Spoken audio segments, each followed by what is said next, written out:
There's three. I'm gonna pull them on my phone and see if you hear it.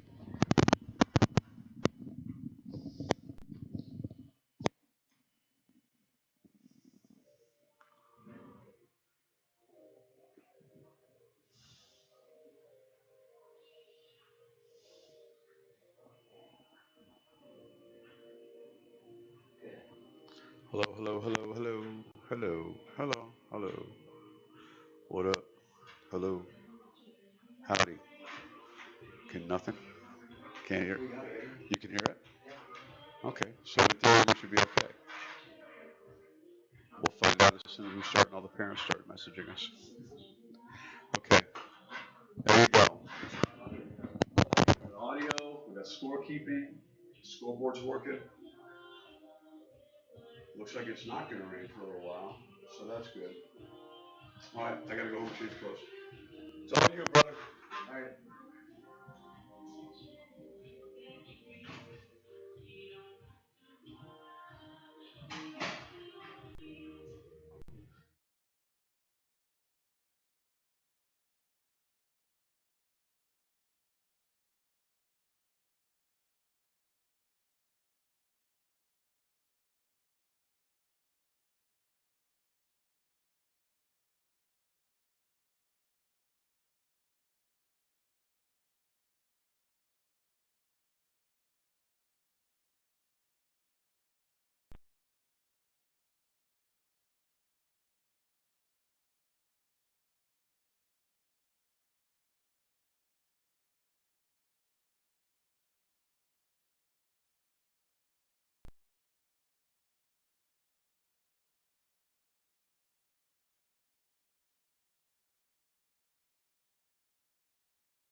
The following is an exclusive presentation of the Nebraska Rural Radio Association. This is the Platte Valley Company's pregame show, brought to you by Platte Valley Companies, your premier provider of financial services. Live from the Logos broadcast booth, it's the Platte Valley Company's pregame show. Welcome back to another edition of Pioneers Baseball on the radio. My name is Carson Trail, coming to you live from the Logos broadcast booth. Tonight, it's Game 2 of this 3-game series between the Western Nebraska Pioneers and the visiting North Platte Plainsmen. Thank you very much for joining us. The Pioneers hoping to take their first series of the year after an opening day win, the final score being 8-5 behind a dominant pitching performance from Tyler Bryant. We'll be back for more on our Platte Valley Company's pregame show next. The days of internet contracts and heavy fine print are over. It's time to experience hassle-free service with no contracts or hidden fees. That's the Allo promise.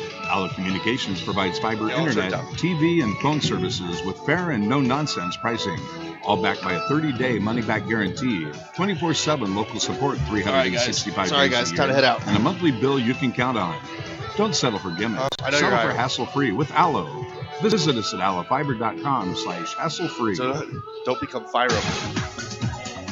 Hi, this is Larry from Russell's Automotive. Russell's Automotive is celebrating 48 years of servicing your vehicles. Thank you to our customers we call friends as well. Russell's Automotive is proud to be a third-generation ownership committed to providing the same quality and honest automotive service as we have these past 48 years. You have our promise to always keep those commitments in mind. Again, thank you to all that have made 48 years possible, and we at Russell's Automotive look forward to continue serving you, our friends.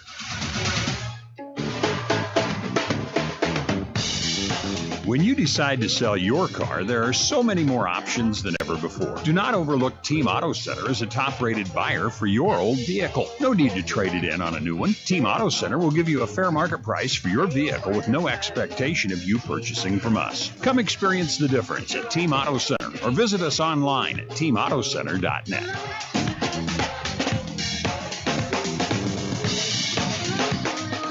KNEB 960 AM and 100.3 FM. Live from our Logos broadcast booth, this is the Platte Valley Company's pregame show and our Scottsbluff screen printing pregame interview with head coach Brandon Nelson of the Western Nebraska Pioneers. Nelly, thank you very much for joining us. Let's talk a little bit about last night's performance from Tyler Bryant. He racked up 10 strikeouts. What's that mean to the team that he dominated to open the season? It sets the tone. I mean, it shows that, like I told you yesterday, he's one of the best in the country. Like I said, that we want to be foot on the gas all season long, and he set the tone early for us, just showing that, we're here. And it was awesome to watch, just from whether you're a fan, a coach, a teammate, whatever it was.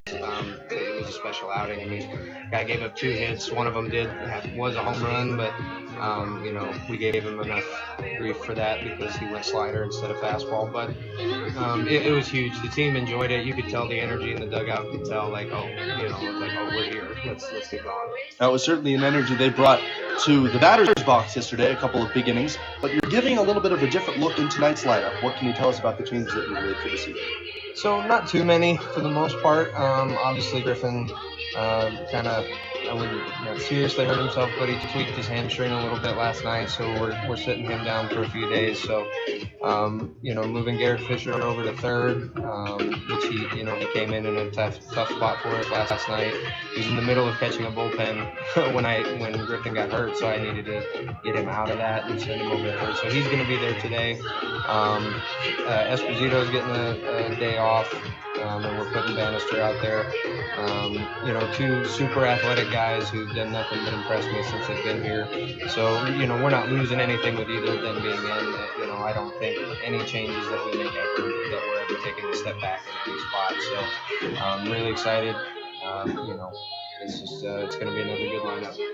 Yes, and led by another outstanding starting pitcher, Landon Murray. You've made it very clear that you're very high on this starting pitching staff. What can you tell us about him? What do you like about him so much? So Landon is he's similar to Tyler, but also different, if that makes sense.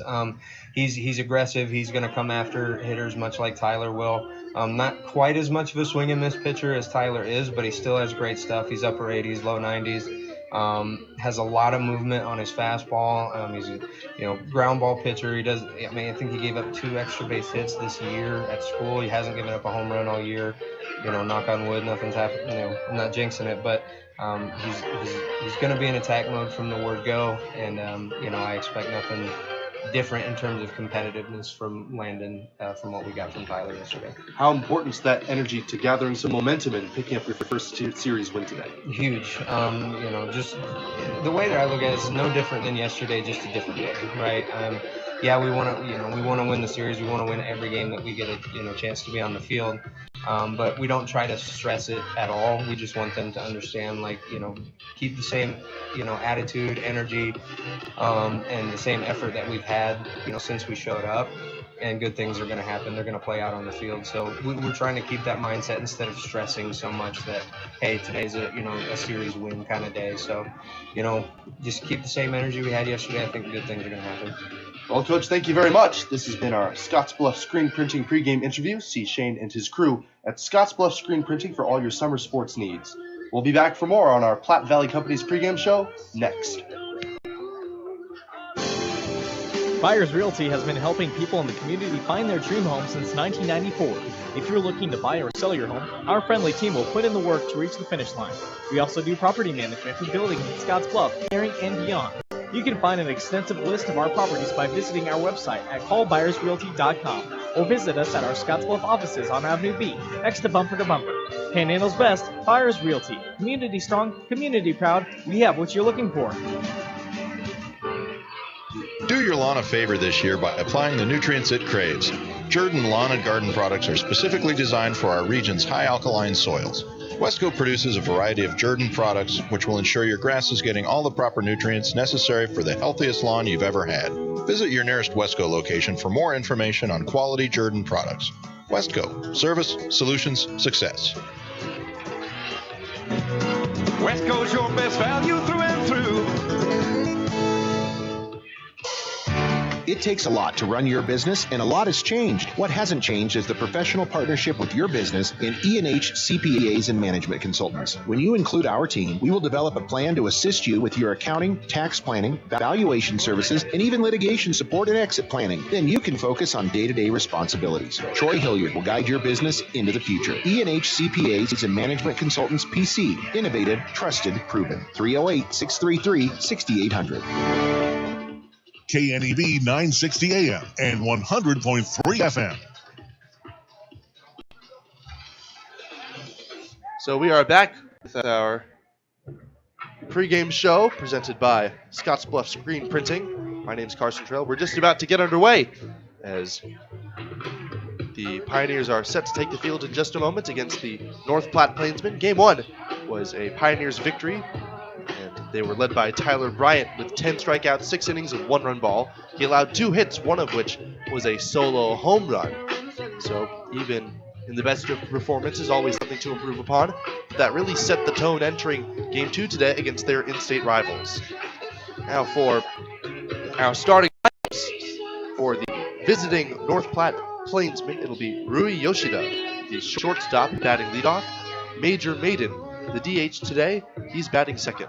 Tucker Bond, the first baseman, batting third. Jovan Suarez at third base, bats cleanup. Braden Zirkle, he is at second base, batting fifth. Connor Titus is the right fielder, and he bats sixth. Ryan Kelly is the catcher, he is batting seventh. Nick Hockmeyer is the number 8 hitter playing left field. And Zach Knowlton rounds out this North Platte lineup in center field, batting ninth. And pitching for the North Platte Plainsmen is Bryce Butterfield. Butterfield is one of 10 sophomores on this North Platte team, a 6'3", 165-pound sophomore, a North Platte native. He attends Nebraska Western Tech Junior College and played last year with the Plainsmen as well. He notched 33.1 innings with a 3.24 earned run average, and he made 11 appearances with his hometown team. He is the only North Platte native on the Plainsmen, so he has a chance to really encapsulate the hometown spirit of the team that the Hemans, who own both the Pioneers and the Plainsmen, hold so dear. Just about to get underway with our national anthem. We'll pause in just a moment. For now, let's go over the lineup for the hosting Western Nebraska Pioneers. Coy Carpenter is playing center field, batting leadoff. Garrett Fisher is at third base, batting second. Isaiah Gibbs is in right field, batting third. Michael Asensio is batting cleanup as the DH. Brad Halleck is at first base today, batting fifth. Hunter McCollum is at shortstop, batting sixth. Jacob Lang is the catcher for the second straight day. He's batting seventh.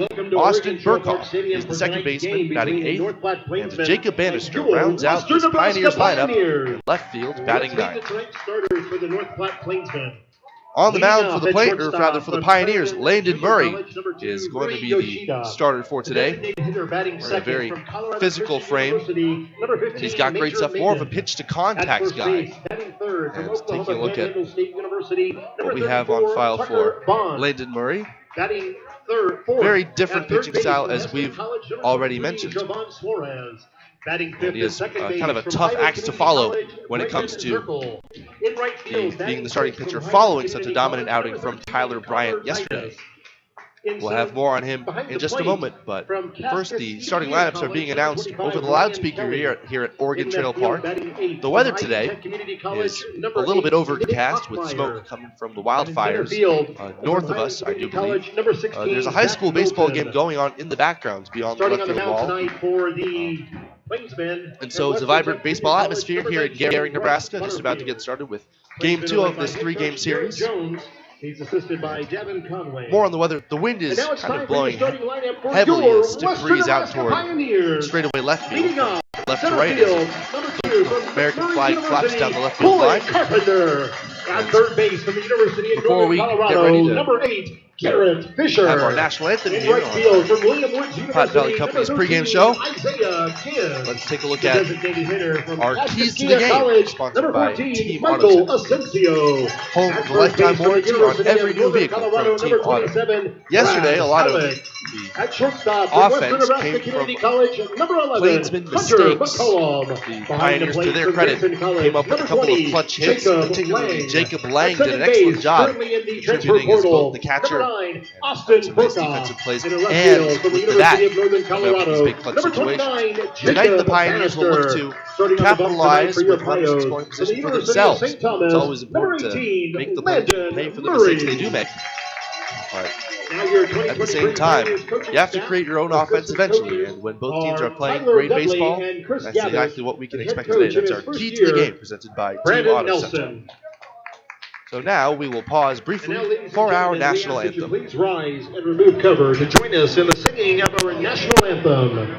Our national anthem tonight is being sung by Abby Webb.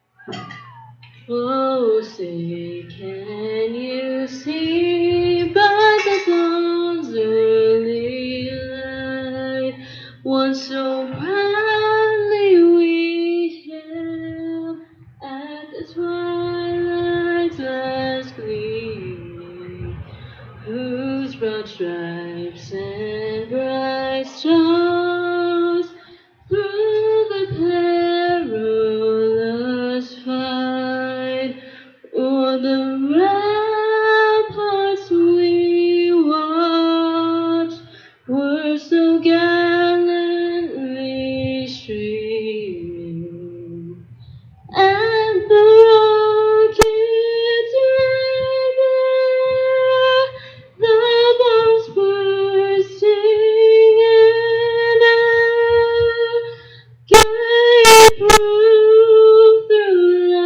night that our flag was still there. Oh, say does that star-spangled banner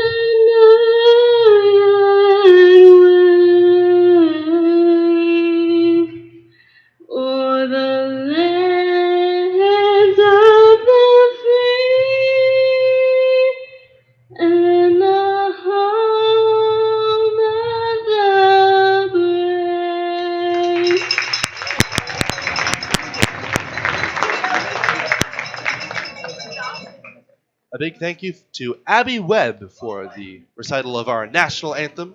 Just about to get underway here at Oregon Trail Park, game 2 of 3 between the Western Nebraska Pioneers and the North Platte Plainsmen, a couple of in-state rivals clashing for the second straight day. Western Nebraska took game 1 yesterday. Tyler Bryant dominated, and some timely hitting, fueled by some Plainsmen mistakes, proved to be the keys to victory. That ended up being the decisive couple of innings. That was 2 in the second and 5 in the third, with the lone run coming much later in the game. And that would be all that Tyler Bryant needed. A couple of bullpen appearances, strong ones at that, from Jacob Malazzi. And a couple of others. Paul Panduro got the 9th inning appearance, although it was not a save situation. And we're likely going to see a different look at the bullpen here today. Head coach Brandon Nelson really hoping to give some guys a shot.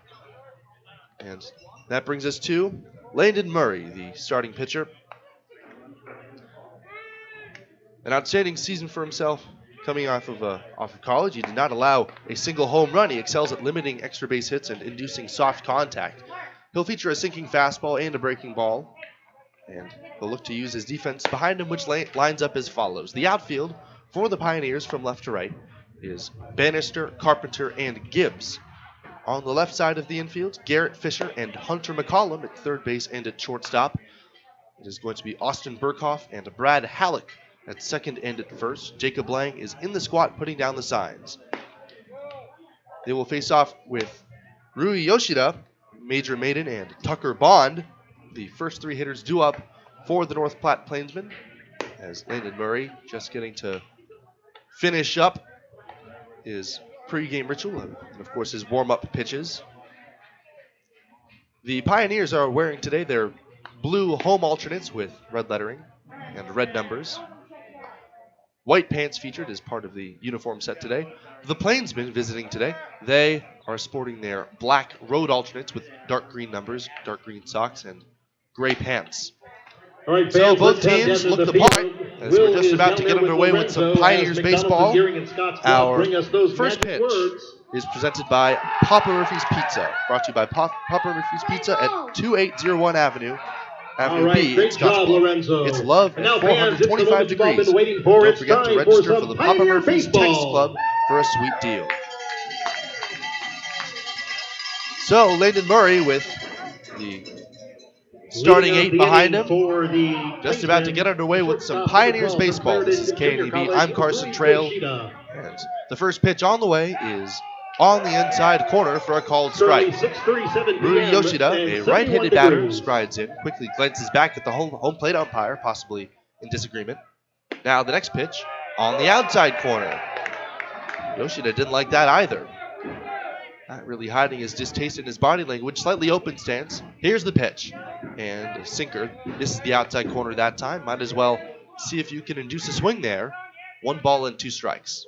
Murray shakes off of Lang. Working quickly here. Here's the pitch.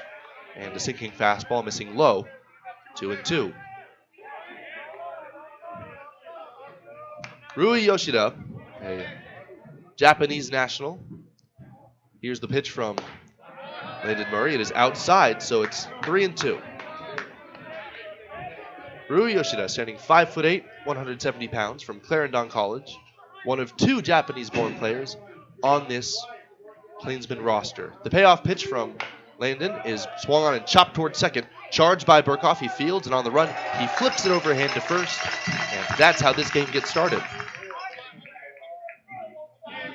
So a good job by Landon Murray of attacking the first hitter that he faces. And that'll bring up Major Maiden. Maiden played yesterday, designated hitter from Colorado Christian where he University, served as, I believe, the first baseman. He went 0 for 3 with a couple of strikeouts and a walk. And he takes strike Major 1, the is fastball, K-Man. on the outside corner at the When he knees. strikes 1 out, ball, it'll be or rather, half-price no balls, till 1 the strike. end of the inning. Here's the pitch, and Murray pours in a breaking ball over the outside corner. And he's quickly ahead of Maidon now. 1-2. Here's the pitch on the way. And that one is taken a little bit high. The catcher, Lang, snapped a throw to third as though he thought that was going to be called strike 3. Did not wait for the ruling from the home plate umpire. The 1-2 pitch, breaking ball up and away, kind of just spun and did nothing off the outside corner. Murray's going to hope to command these corners and especially work north to south and as well as east to west as the pitch comes in. And that one is called strike 3 at the knees, a sinking fastball. Maydon didn't like it. That'll do it, third folks. strikeout. Our K-man is last struck out. 4 official at bats. Drinks to the end of the inning. So quickly 2 are gone, and that'll bring up Tucker Bond.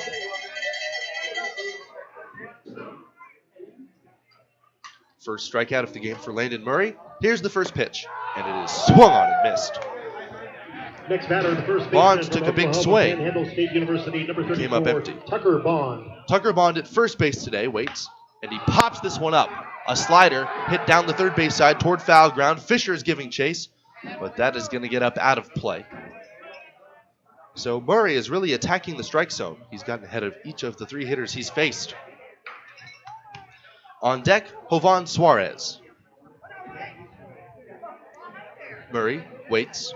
Now he winds and throws, and that one is swung on and missed, strike 3. So an excellent first inning for Landon Murray. A couple of strikeouts. 1, 2, 3. Go the Plainsmen. We head to the last of the first inning. It is the Plainsmen nothing, and the Pioneers coming up on the West Coast scoreboard. Let's send it down to Austin. Advantage Chiropractic and Acupuncture in Scottsbluff supports the Western Nebraska Pioneers, treating your chiropractic needs from newborn to 100 years old. Dr. Levi Boland can treat all your hurts, pains, aches, and injuries. If you're experiencing pain in your head, neck, shoulders, arms, mid, or lower back, or down your legs, call for an appointment today. Advantage Chiropractic is also fully certified with Optum VA. If you know a veteran that needs chiropractic care, call Levi today. Advantage Chiropractic and Acupuncture, 308-633-1425. Go Pios. Hey, folks. Why bank at a local community bank? When you choose a local community bank, you keep money in our local economy. That money helps support local jobs, schools, and businesses. Money that helps fund a stronger and prosperous community for us all to enjoy and live in. At Platte Valley Bank, we are here to help build and support the community we love being a part of. We believe that together, we can make great things happen. Platte Valley Bank.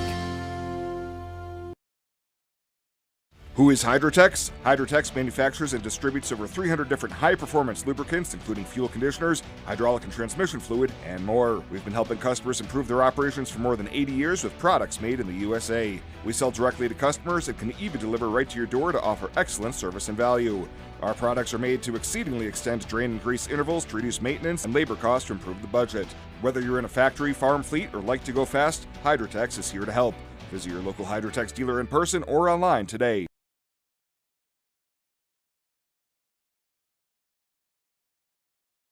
We can sum up McDonald's new crispy chicken sandwich in one word. Crispy. But also juicy and tender. Okay, it's crispy, juicy, tender. All one word. But then, also pickle. Oh, and potato bun, which is 2 words. Okay, we can't sum up our new crispy chicken sandwich in one word, so you'll just have to try it to understand it. Order ahead on the McDonald's app at participating McDonald's. Ba-da-ba-ba-ba. Left-hand batter went 1 for 4 yesterday with a hit by pitch. The windup and the first pitch. Carpenter runs up to bunt, pulls the bat back, and takes up and away. The third baseman, Jovan Suarez, is now playing a couple of steps in on the grass, respecting the speed of Coy Carpenter. Here's the pitch on the way, and it is low and inside. Sinking fastball missing. 2 balls, no strikes.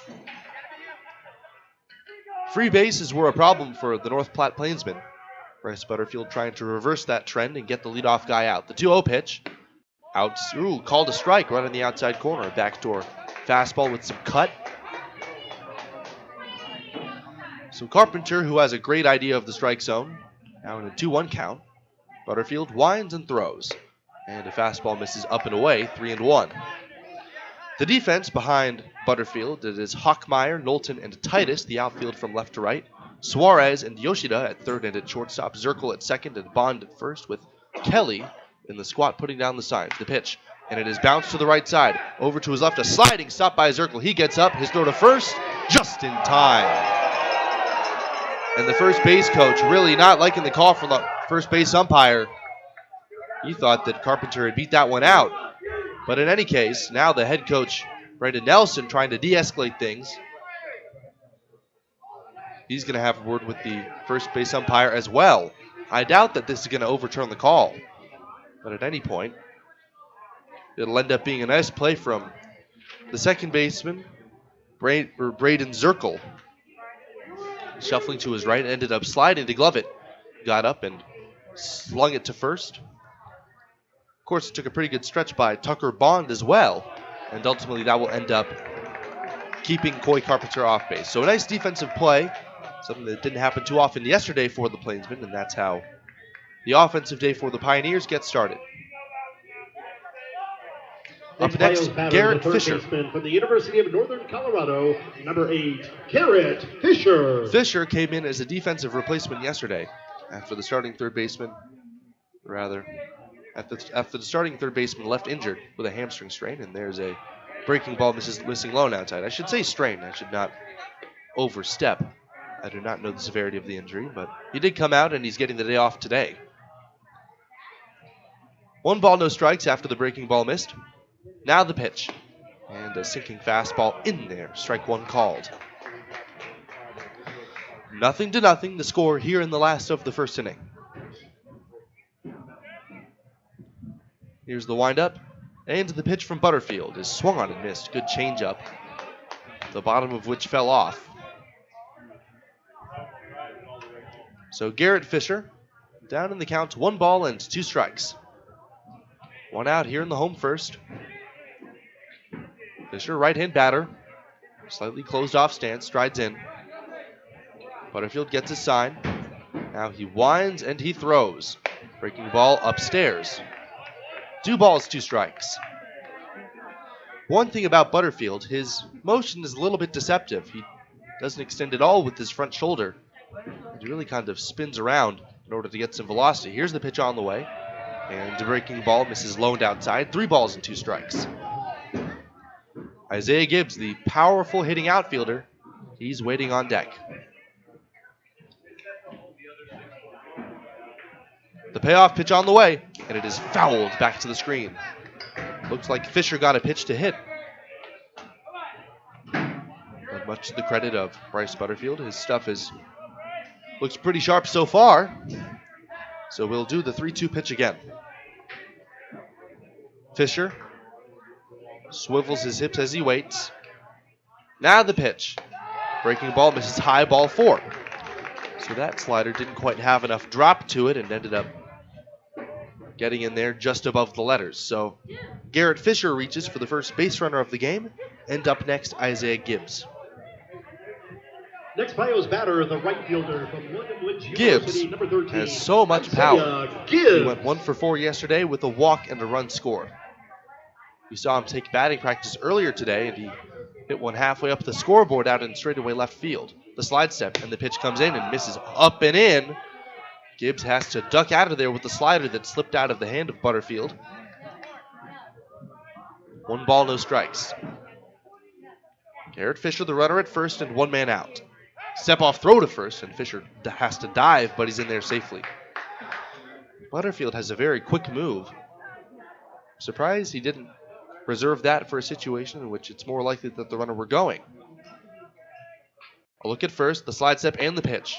And a little cut fastball in there, called a strike. Infield at double play depth. The third baseman Suarez is playing even with the line.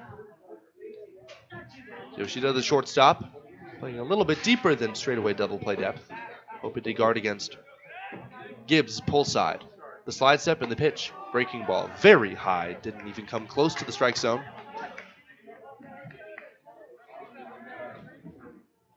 Two and 1 the count to Isaiah Gibbs. Step off another throw to first. That one had to be reached for by Tucker Bond, the first baseman. Good enough to keep Garrett Fisher at first, though. Michael Asensio, the right-hand batter, waits on deck. Here's the pitch. And slide step fastball misses up and in. So Butterfield is very clearly trying to rush himself in order to keep that runner at bay. Gibbs, feet almost together in the right-handed batter's box. Slightly open stance. Looks very relaxed up there. Here's the pitch. And the cut fastball in there for a called strike 2. If Gibbs said anything to the umpire, it was under his breath. Turned his head away and cocked his head in disagreement. 3-2. Another long at bat against Butterfield. The pitch. Very high, ball 4. So a nice play by the second baseman Zirkle keeps the leadoff man from reaching, but now 2 straight walks. And that'll bring up Michael Asensio. Now, Asensio came up in a very similar spot yesterday in the first inning. But his only problem was that the line drive he hit was right to the shortstop. That ended up being an inning-ending double play.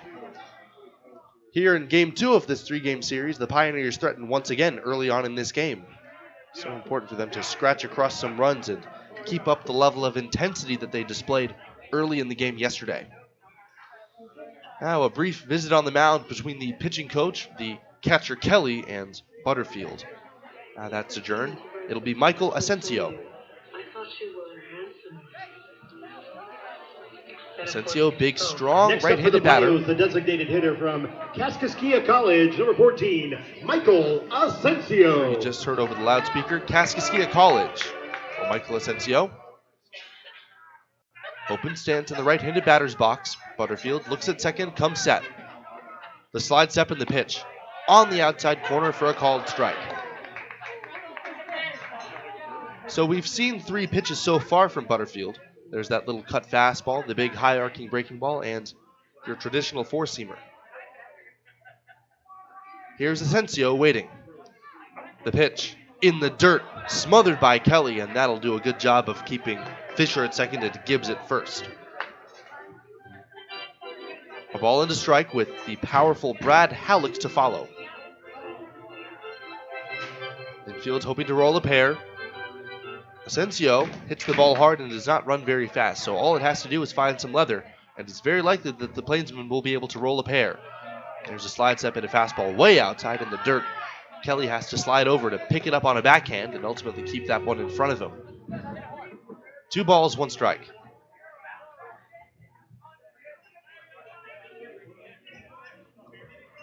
Asensio, big, strong right-handed batter, weighing in at 200 pounds despite only standing 6'1". A look at second, Butterfield deals. And that one misses upstairs, 3-1. So Asensio is really in a position where he can pick one pitch and look for it in one spot.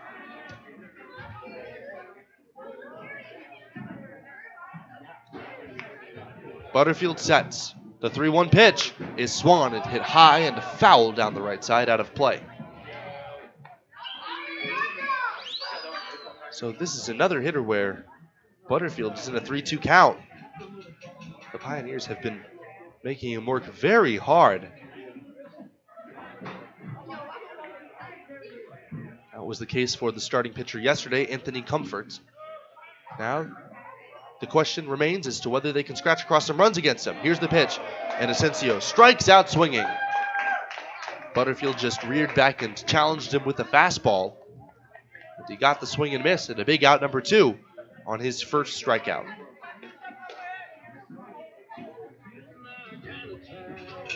Now at the plate for the Pios. Butterfield's not out of the woods yet, though, as up comes Brad Halleck.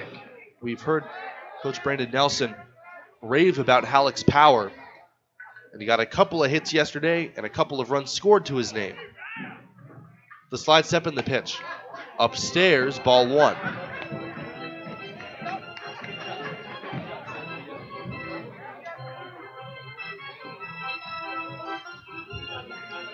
Fisher takes his lead from second and Isaiah Gibbs at first.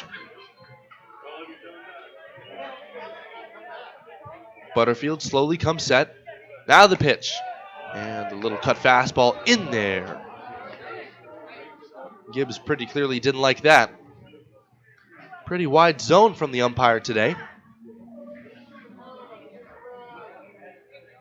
1-1 the count. Pioneers threatening here in a scoreless ball game in the last of the first.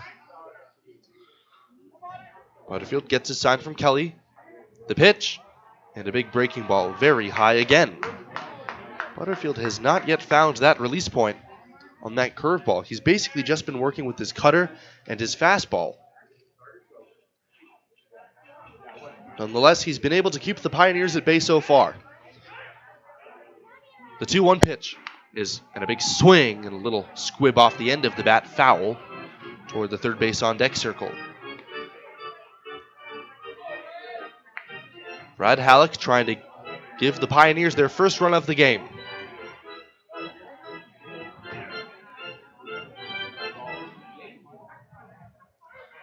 Fisher a walking lead off of second. Gibbs, after walking as well as Fisher, at first. The 2-2 pitch, and it is swung on and missed, strike three. Got the fastball by him at the top part of the strike zone, and that ends the inning. The Pioneers put 2 aboard on 2 walks, but they do not score. We head now to the second inning. The score is 0-0 on the West Coast scoreboard.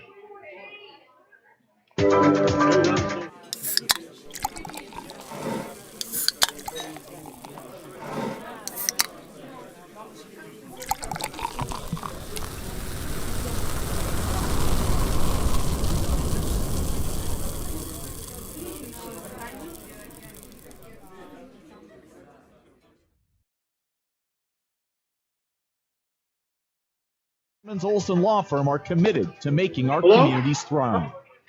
The lot is filling back up at Ryan's Welding and Trailer Sales in Scotts Bluff. Lots of options from dump trailers and bumper pull dumps to equipment tilts, super wides, car haulers, and utility. Ryan's is also a full-service welding and fabrication shop. Stop by 1110 Avenue B in Scotts Bluff or call 308-575-0710 to find what you're looking for. If it's not in stock, they'll get it for you. Let these hardworking PJ trailers go to work for you. Built in Texas to hold up to the hardworking professional using them. Come see the quality for yourself. Dooley Oil has provided great service since 1968. You can find us located at 2475 North 10th Street in Geary. Hi, this is Brian from Dooley Oil. With springtime fast approaching, we have hydraulic, coolant, engine oil, and grease in stock. Our drip oil and blue ribbon depth comes in a variety of sizes, from 2.5s to totes. Delivery available. All right, thank you, Will. For all your ag, commercial lubricants, fuel needs, trust the folks at Dooley Oil. Thank you for your patronage. Dooley Oil, committed to you. KNEB 960 AM and 100.3 FM. Top of the second inning, it is going to be Jovan Suarez to lead things off against the right-hander Landon Murray. About to get underway with a scoreless ball game. The Pioneers and the Plainsmen here at Oregon Trail Park. The first pitch is a soft line drive out toward second. Played on a bounce by Burkhoff. Going back on it, he throws to first in time, out number 1. Nice quick out to retire the dangerous Jovan Suarez. And that'll bring up Braden Zirkel.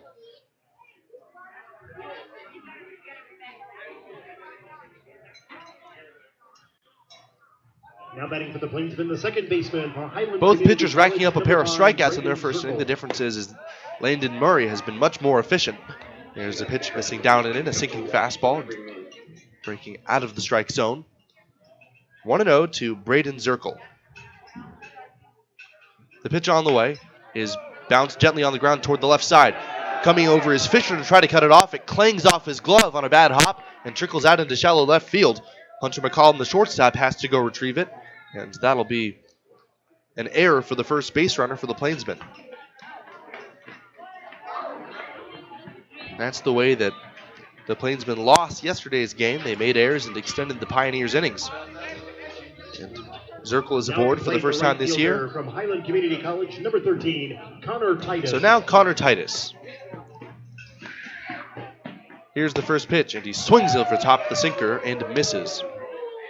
A ball into strike. Infield double play depth. Titus. Right-hand batter. Not very physical, a 5'11", 180-pound frame. And he will take a low strike right in there at the knees with another fastball. That's the beauty of being a sinker baller. You can get those pitchers' pitches, and if you end up making contact, odds are you'll just pound it right into the ground. Zirkel at first after the error. The 0-2 pitch, slide step, swing and a bouncing ball, foul down the third base side, out of play.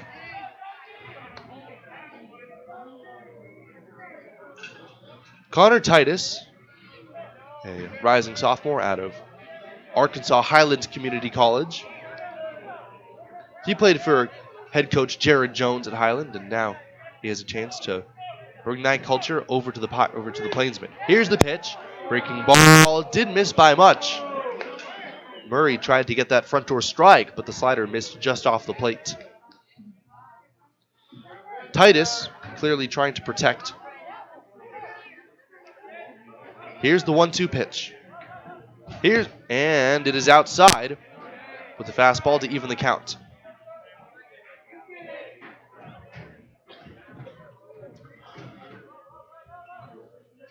Zirkle is at first base with Halleck holding on. Here's the pitch, swing, and there's a line drive out toward left center field. That's going to fall in for a base hit. Takes a bad hop. Coy Carpenter plays it and fires it in toward third. And an errant throw cut off very deftly by Hunter McCollum, the shortstop. But that's the first hit of the ball game. And it allows the runner Zirkle to advance into scoring position. Now batting for the Plainsmen. So Titus, after not playing yesterday, is immediately aboard. And that'll bring up Ryan Kelly. Kelly is catching today. The first year out of Kaskaskia College. A look at second. A long look. Now the pitch. A little bit inside. Jacob Lang, the catcher, wanted that call, but he didn't get it. 1-0. Last half inning, it was the Pioneers threatening. Now it's the Plainsmen. 2 men on after an error and a single. Only 1 man out. Nothing to score. The pitch is smoked hard on the ground, but foul down the third base side out of play. Ryan Kelly, big and strong. 6 feet, almost 200 pounds. A very good defensive catcher. He has a chance to assert himself as an offensive threat here in this series. The 1-1 pitch. 2 looks at second. The kick in the offering, and that one kicks off the glove of Lang. The throw to second, the tag, and it's not in time.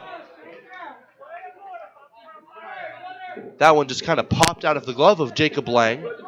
And with the base runner Zirkle getting a couple of steps too many off his secondary, Lang tried to make a snap throw to backdoor him. It was on target, but just a little bit too late. 2-1 the count. Infield's playing for 2. The pitch on the way. Outside and low with the sinking fastball, and it's 3-1.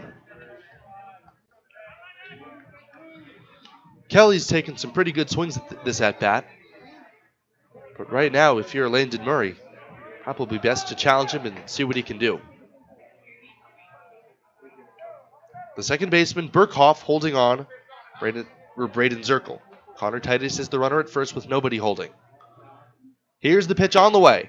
And that one is called strike 2.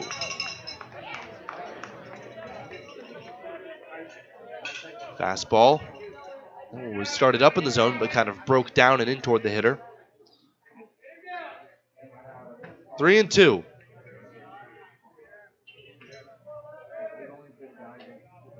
Murray kicks and deals, and that one is swung on and missed, strike 3. The third punch out for Landon Murray comes in a big spot, but he's not out of trouble yet. Up is Nick Hockmeyer. Next North Platte Braden Zirkle at second, Connor Titus at first. A big threat being put together by the North Platte Plainsmen, one of the most potent that they've one of the most potent rallies that they've strung together here this series, and there's a pitch missing up and away for ball 1. Yesterday they scratched across 4 runs in the 9th, but not many of those were earned. Now they have a chance to really get it done with the bat. The 1-0 pitch, very high and outside. Jacob Lang had to pop up out of his crouch to field it and prevent that one from going in the backstop. 0-0 the score here in the top of the second inning. Zirkle a walking lead off of second. Titus with nobody holding a big lead at first. Murray checks on the runner. Now the pitch. And a late swing and a slash foul down the left side out of play.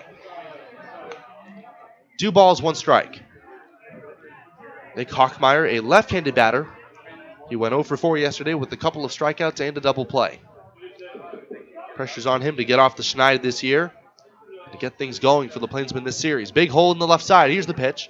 And a late swing and a bouncing ball snagged on a bare hand in foul ground by the head coach, Brandon Nelson. Nice play.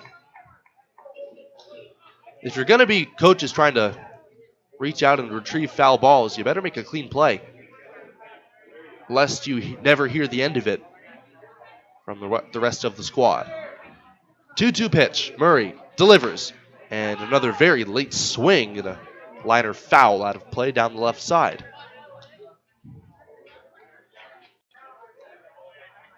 Zach Knowlton, the center fielder, is on deck. Right now, Lyndon Murray trying to pitch out of some problems. An error and a hit put runners at first and second and 2 men out. Murray delivers. And a swing and a very gentle foul tip off the glove of Lang, and it trickles out of play. Still 2-2. McCollum, Lang, and Burkhoff due up next for the Pioneers. Murray trying to get his guys in the dugout. A good battle brewing here between him and Hockmeyer. Now the pitch, and it is swung on and missed, strike 3. 2 crucial strikeouts in each of the past 2 innings, and this one strains a pair. This time it's the Plainsmen that threaten but do not score.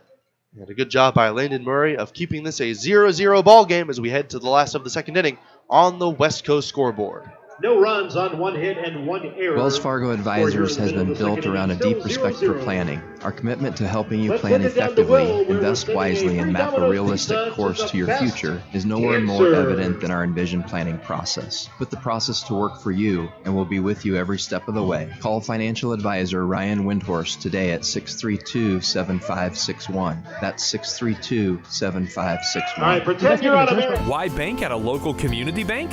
When you choose a local community bank, you keep money in our local economy. That money helps support local jobs, schools, and businesses. Money that helps fund a stronger and prosperous community for us all to enjoy and live in. At Platte Valley Bank, we are here to help build and support the community we love being a part of. We believe that together, we can make great things happen. Platte Valley Bank.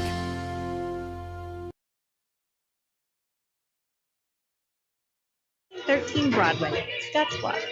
Did you know Ideal Linen and Uniform is also a full-service janitorial supply provider? You don't need to worry about finding your janitorial supplies. Ideal will keep your business stocked, saving you time and money. Ideal Linen and Uniform provides quality cleaning and industrial products, mops, soap, air freshening system, paper products, custom logo maps, cleaning supplies, even signage, and more. Call for a free quote. Ideal Linen and Uniform, locally owned and operated since 1907. 506 South Beltline, Scottsbluff. Online at ideal-linen.com or call 632-7197. KNEB 960 AM and 100.3 FM.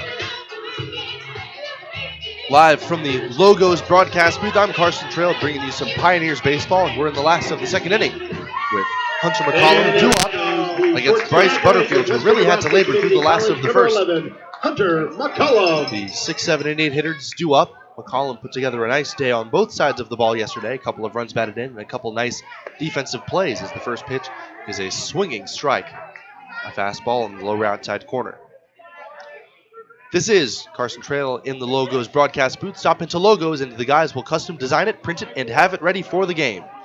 And there's a pitch that misses a little bit down and out of the strike zone, 1-1.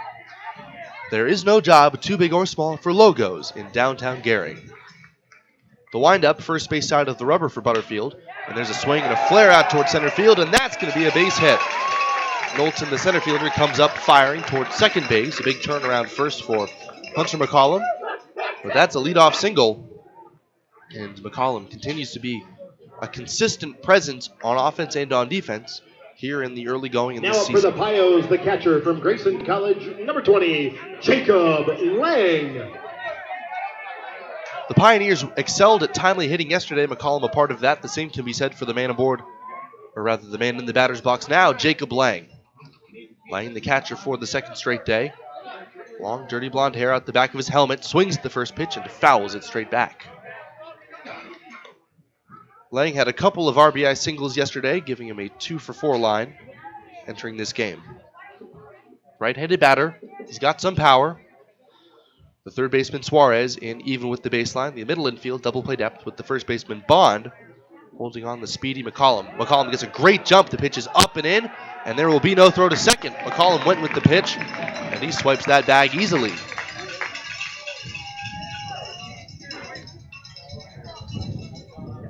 So nice job by McCollum of making something happen. And now,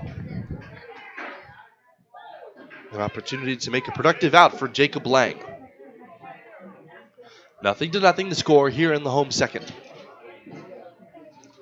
Butterfield slide steps and delivers, and a slider swung on and hit foul down the right side out of play. 1 ball and 2 strikes. McCollum on second with nobody out. Butterfield looks in, getting his sign from Kelly. Now he comes set. Close off stance. He slides and delivers, swing, and a rolling ground ball out towards second. A polite bounce for Zirkle. His sling to first in time. And on the play, McCollum advances to third. So a productive out for Jacob Lang to bring up Austin Burkhoff. Both sides had pretty potent threats coming in Next up for the previous 2 half innings. In the transfer portal, number 9, But this is the first time that a runner has reached third base. Austin Burkhoff, right-hand batter, waits and takes a pitch outside, a fastball down and out of the zone. Burkhoff yesterday went 1 for 4 and he scored a run. Second start at the second base position. Burkhoff waiting. The pitch. And it is low and inside. A nice block that time by Kelly. 2-0.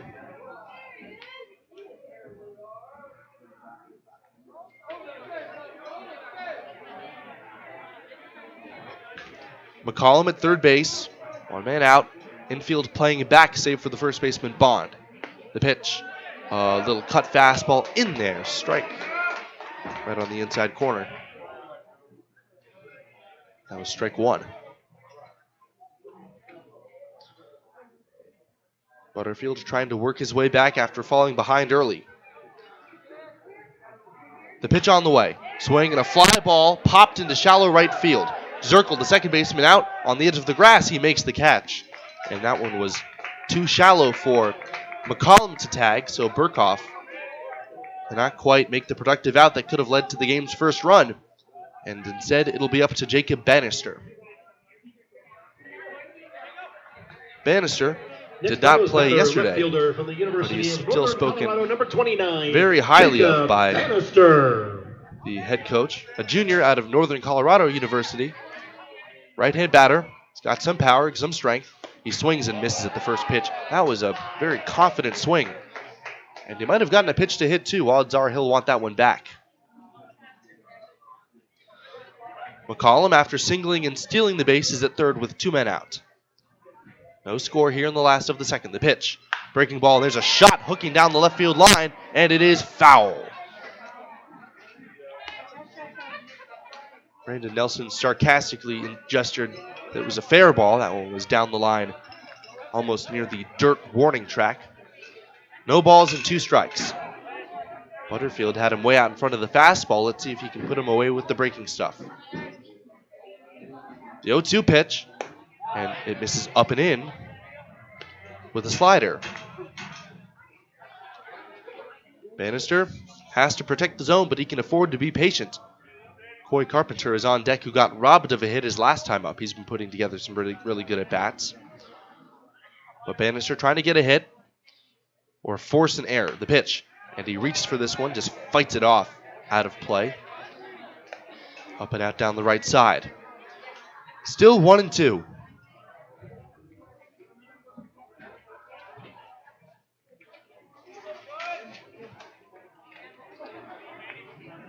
Here's Butterfield setting. Comes to a stop. Now the pitch. Very high, missed with the fastball. Butterfield kind of spun down the mound in frustration after realizing he missed high.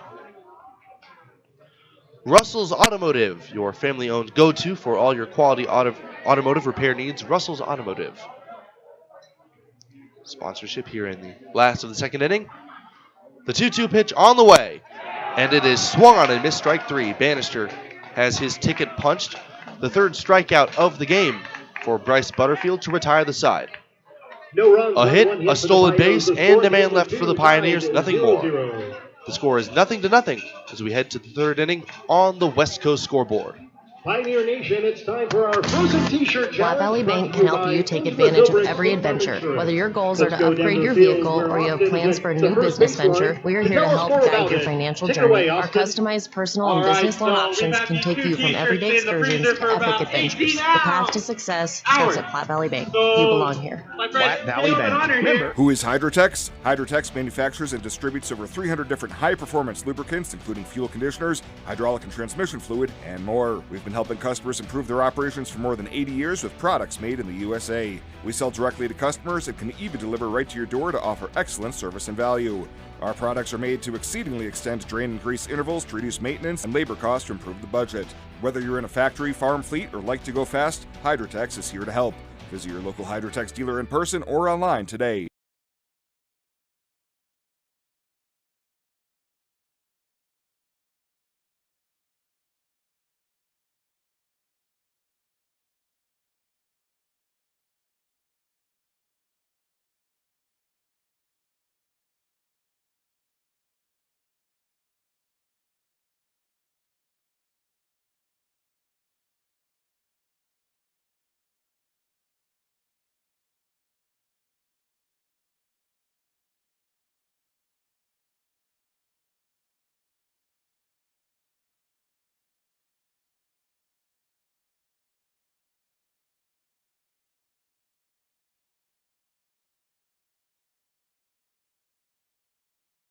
Strike with the fastball in the outer half.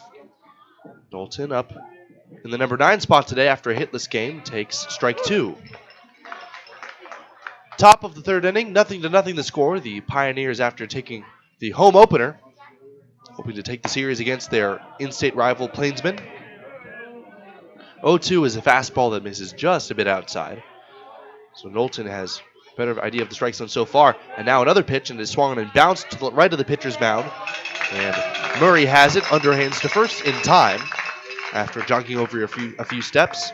So Knowlton remains hitless through his first 5 at-bats, and that'll bring up Rui Yoshida.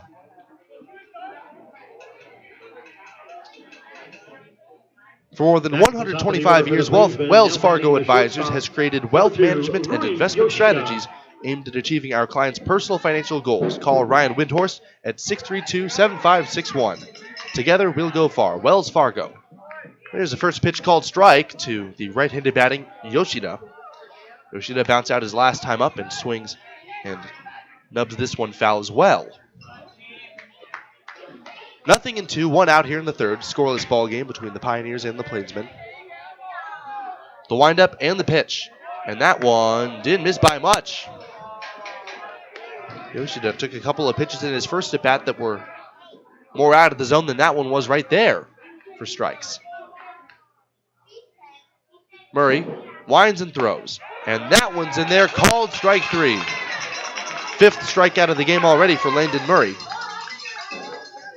And that will bring up Major Maiden with the bases empty. Next batter, the designated hitter, number 15, Major Maiden took a called third strike in his first at-bat, swings at the first pitch there, and bounces it foul toward the on-deck circle. K-Man. Don't forget when Major strikes out. Major Maiden is tonight's K-Man, which means if he strikes out, it's 2-for-1 beers for the fans in attendance here tonight. There's a breaking ball up and away, 1-1. Murray trying to get back into a groove after he labored through the second. There's a swing and a bouncing ball hit foul. A fastball down in the low part of the strike zone. Fans, what do you say we help them out 1-2. with some Western Nebraska Thunder! Murray waiting. Getting his sign from Blank. Here's the pitch. And Maiden takes a little bit outside. The crowd wanted to see their defense in the dugout and also the free refreshments. There's a swing and a pop-up on the infield to the left side. McCollum angling himself under it. Battles the breeze, reaches up and makes the two-handed catch to retire the side. A nice quick and clean inning for Landon Murray. With the game still scoreless, we head to the last of the third on the West Coast scoreboard. After I drop the kids off, I have to run across town for a meeting, hit the gym during lunch. Jake has soccer tonight, and Emily has gymnastics. Oh, did I turn on the crock pot this morning? With a never-ending to-do list, it's easy to forget something important, like setting up a life insurance plan with Shelter Insurance. Your local Shelter agent can show you how to create a safety net for your family. Shelter Life Insurance Company, Columbia, Missouri. Ask Travis Hawk about Shelter's life insurance coverage options. Life is crazy.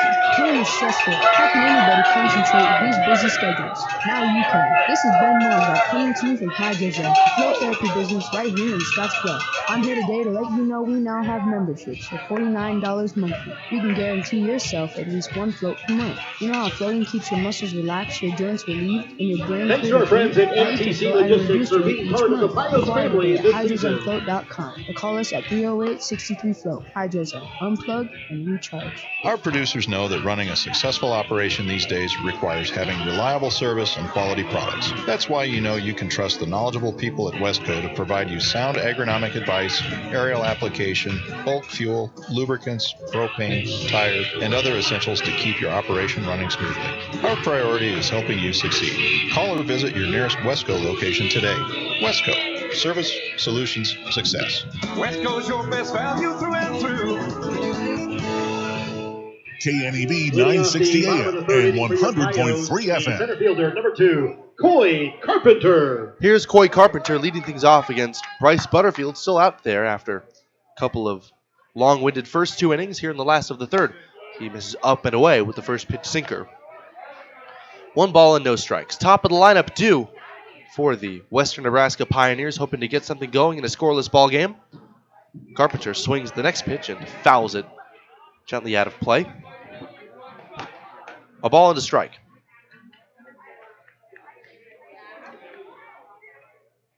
Carpenter, a very speedy left-handed batter, standing with his feet about shoulder width apart. The 1-1 from Butterfield, and it is fouled back to the screen. That might have been a pitch to hit there. Carpenter, not a guy to take home run swings more often than not. He still got some pop, though, very athletic defender and batter. 1-2. Butterfield begins his windup and throws very high. Pops up Kelly out of his crouch. 2 balls, 2 strikes. The game scoreless here in the last of the third inning. Butterfield taking his sweet time out of the set. Now he pitches. And Carpenter takes down and out of the strike zone. Sinking fastball. Good spot for a miss from the right-hander Butterfield. Not a lot of damage can be done on a miss down there. And a 2-2 count. Now the payoff pitch. And there's a line drive into left field, a base hit. Second hit of the series for Coy Carpenter. Over to get it, Hockmeyer. He will fire it in toward the shortstop, Yoshida, the cutoff man. And Carpenter is aboard to lead things off here in the third inning with a single.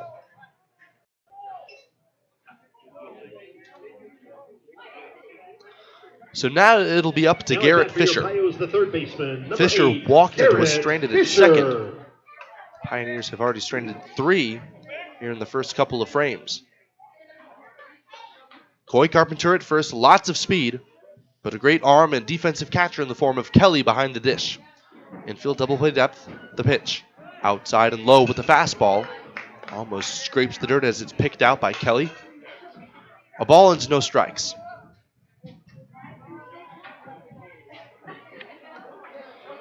Fisher, right-handed batter. Second time facing Butterfield. Step off and to throw to first, and Carpenter dives back in safely.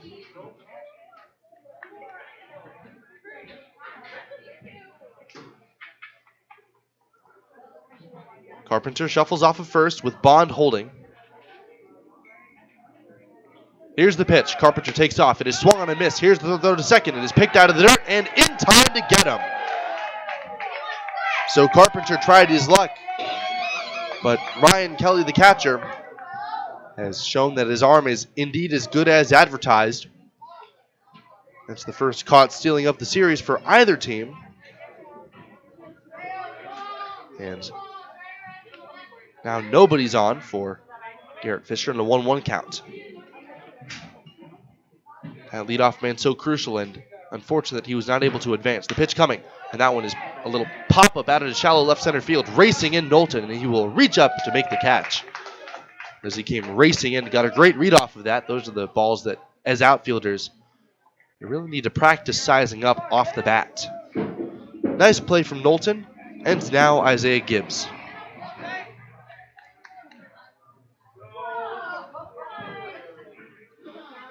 Gibbs also walked in his last at-bat, the same as his predecessor Fisher. Gibbs big and strong. Lots of power from the right side.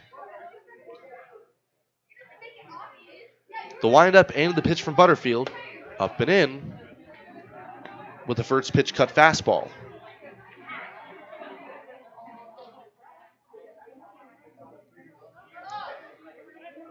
The 1-0 pitch on the way. And a little breaking ball misses in tight. So Gibbs, well on his way to working his second walk. That's assuming Butterfield keeps missing out of the zone like that. Here's the pitch, very high. Gibbs had to move the bat out of its normal position, kind of slumping it toward the third base dugout to keep that out of the way of the ball so it doesn't glance off of it by mistake. 2 balls, 1 strike. Butterfield, with the bases empty, winds and throws. Swing, and there's a bouncing ball towards second. Up with it, Zirkle. And he gets up and throws to first in plenty of time for out number 3. So 1 hit in the inning, and that was promptly erased by the arm of Ryan Kelly on the caught stealing. So when it's all said and done, Butterfield faces the minimum. We head to the top of the 4th inning. No score here on the West Coast scoreboard. Intralinks has been supporting computer systems in our area for over 20 years. Intralinks can review your systems and your expenses to help your bottom line.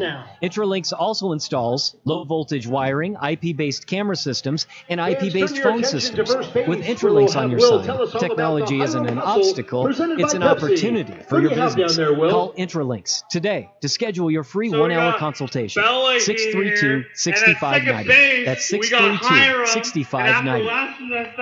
We can sum up McDonald's new crispy chicken sandwich in one word. Crispy. But also juicy and tender. Okay, it's crispy, juicy, tender. All one word. But then, also pickle. Oh, and potato bun, which is 2 words. Okay, we can't sum up our new crispy chicken sandwich in one word, so you'll just have to try it to understand it. Order ahead on the McDonald's app at participating McDonald's. Ba-da-ba-ba-ba.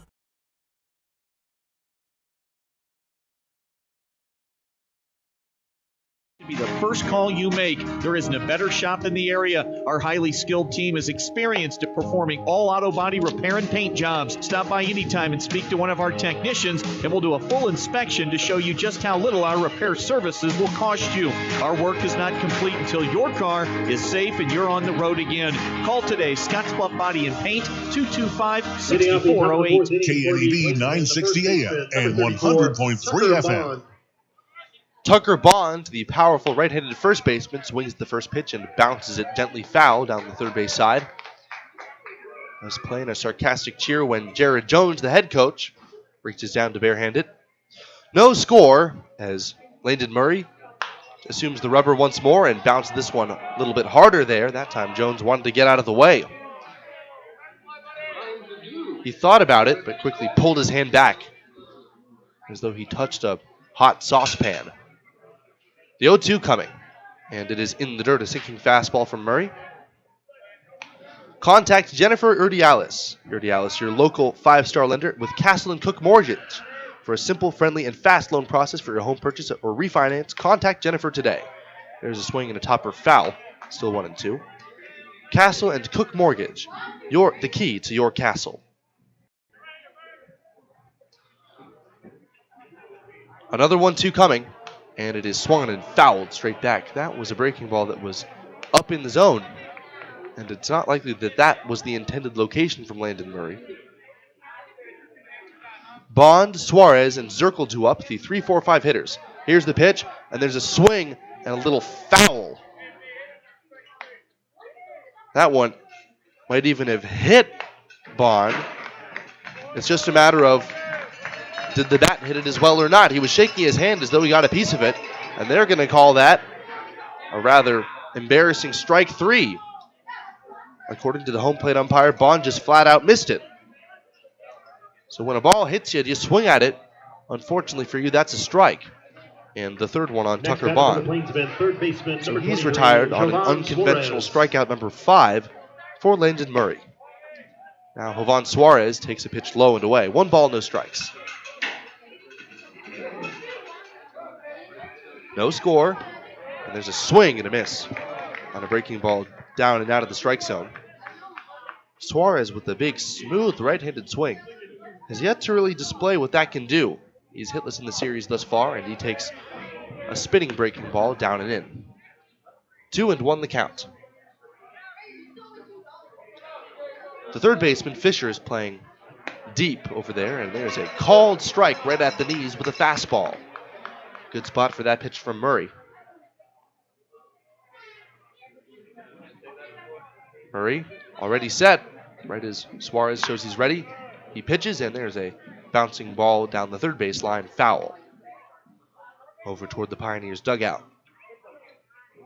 This game is taking on a very different tone than yesterday's. It felt like the Pios were in the driver's seat from the first inning onward. This game is more of a pitching duel. The pitch coming, and the ball swung on and fouled out of play down the right side. Still 2-2 to Jovan Suarez. Nobody on, 1 man out here in the top of the 4th inning. Plainsmen and Pioneers, 2nd to 3 here at Oregon Trail Park. And now the pitch comes in, and Suarez strikes out swinging. So Murray tied him up in knots there. Same could be said for Tucker Bond. Really skillfully working east to west. And quickly 2 are retired on the 6th strikeout of the game for Landon Murray. Now at bat, the second baseman, number 5, Braden Zirkle. So now Braden Zirkle stands in and takes a strike right on the inside corner.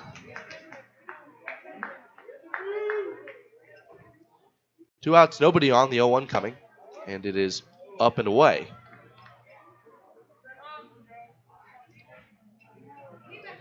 One ball, 1 strike. Base is empty.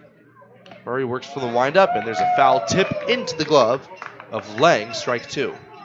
That one was a sinking fastball that made a beeline for Zirkle's ankles. Braden Zirkle, a right-handed batter, waits, and there's a fastball up and away. 2 balls, 2 strikes.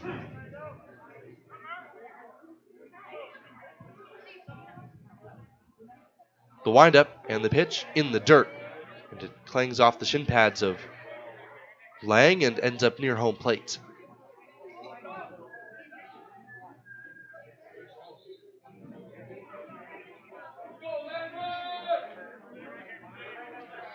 So Landon Murray with a little bit more time between pitches as the home plate umpire strolled out to give Lang some more time.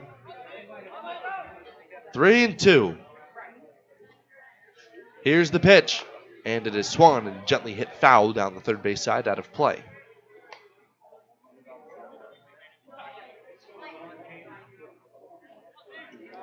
Landon Murray, out of the University of St. Thomas, a Houston native.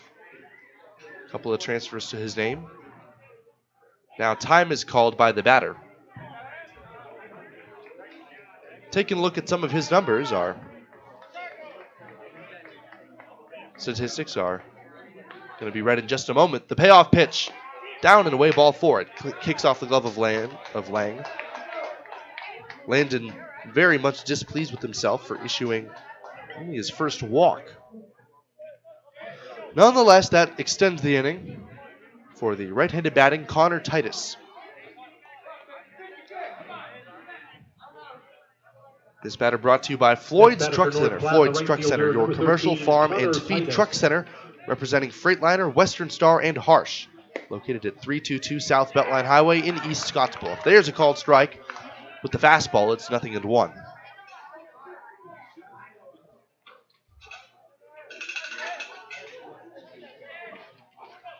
One of the few times today that Murray has worked from the stretch. Here's the pitch. And he swings right over the top of it and ends up getting a glance off of it foul. 0-2.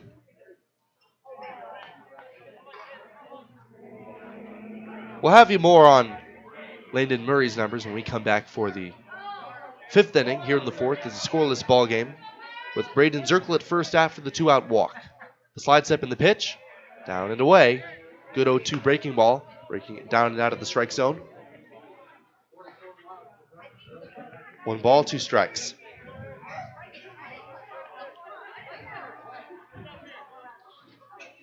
The next pitch, swing and a bouncing ball on one big hop to Halleck at first. Playing it on the grass, he runs it to the bag himself, and the side is retired. No runs, no hits, a walk, and a man left for the North Platte Plainsmen. No hits, no error. We head to the last of the 4th inning. The score is 0-0 on the West Coast scoreboard. At Team GMC, we promise you cannot buy the wrong vehicle. We want our customers to feel confident in their purchase decision. Most vehicles come with a 7-day, 500-mile, no-questions-asked guarantee. That's right. Most vehicle purchases come with a 7-day, 500-mile, no-questions-asked guarantee. Team GMC. No games, no gimmicks. You just can't buy the wrong vehicle. Team GMC in Scottsbluff. Shop online right now at teamautocenter.net. GMC, we are professional grade. Dooley Oil has provided great service since 1968. You can find us located at 2475 North 10th Street. Hi, this is Brian from Dooley Oil. With springtime fast approaching, we have hydraulic, coolant, engine oil, and grease in stock. Our drip oil and blue ribbon depth comes in a variety of sizes, from 2.5 to totes. Delivery available. So for all your ag, commercial lubricants, and fuel needs, trust the folks at Dooley Oil. Thank you for your patience. Dooley Oil, committed to you.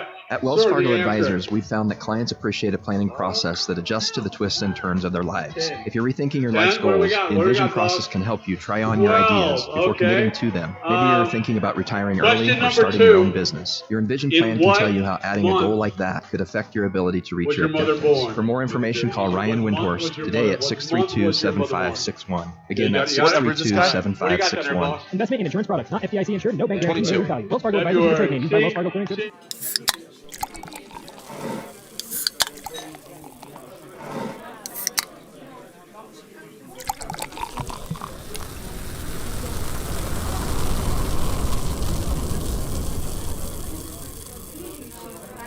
Hitter Dylan Graw, 6 foot tall and 185 pounds, out of Highlands Community College in Kansas. He is a native of British Columbia, so one of many internationals here today. Dylan Graw. Graw, a sidewinder, leans over from the third base side and misses inside and hits the leadoff man Michael Asensio gently with the pitch that tried to break toward the front door, but just could not do so enough. So Asensio is aboard. And another hit by pitch issued by the Plainsmen. Base, our next batter, the first baseman, number 27, Brad. I should say that's the first of the game, but hit by pitches really came quite often in yesterday's contest. A bit surprising that things haven't gotten at least a little bit heated between these two teams, being in-state rivals, but very clearly there was no intention. The first pitch to Brad Halleck is a check swing, a new pitcher and a ball called to strike. Sinker Sinker on the inside. Number 22, Dylan Graw.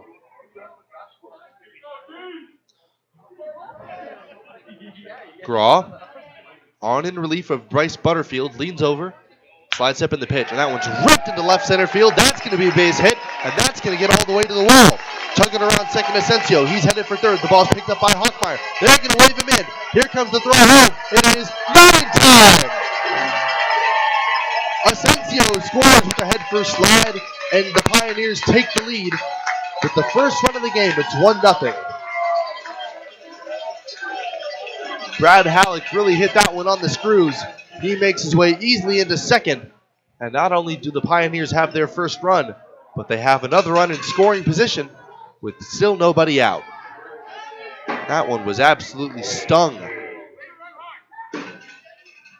Halleck picks up his second RBI of this campaign. third hit of the series already. He continues to put great at-bats together. So now Hunter McCollum.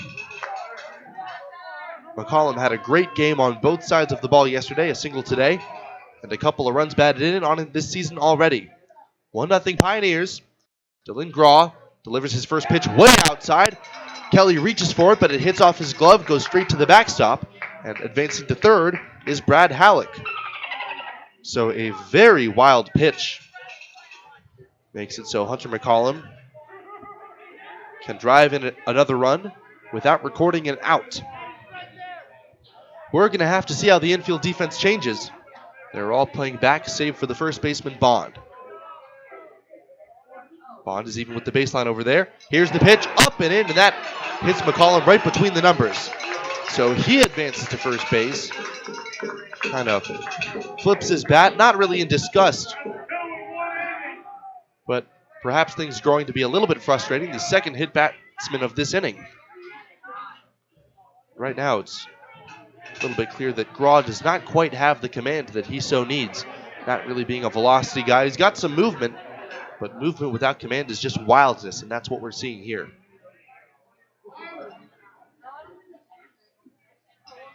One ball, one strike. Or rather, that was the count before the hit batsman. Runners at first and third now, with still nobody out.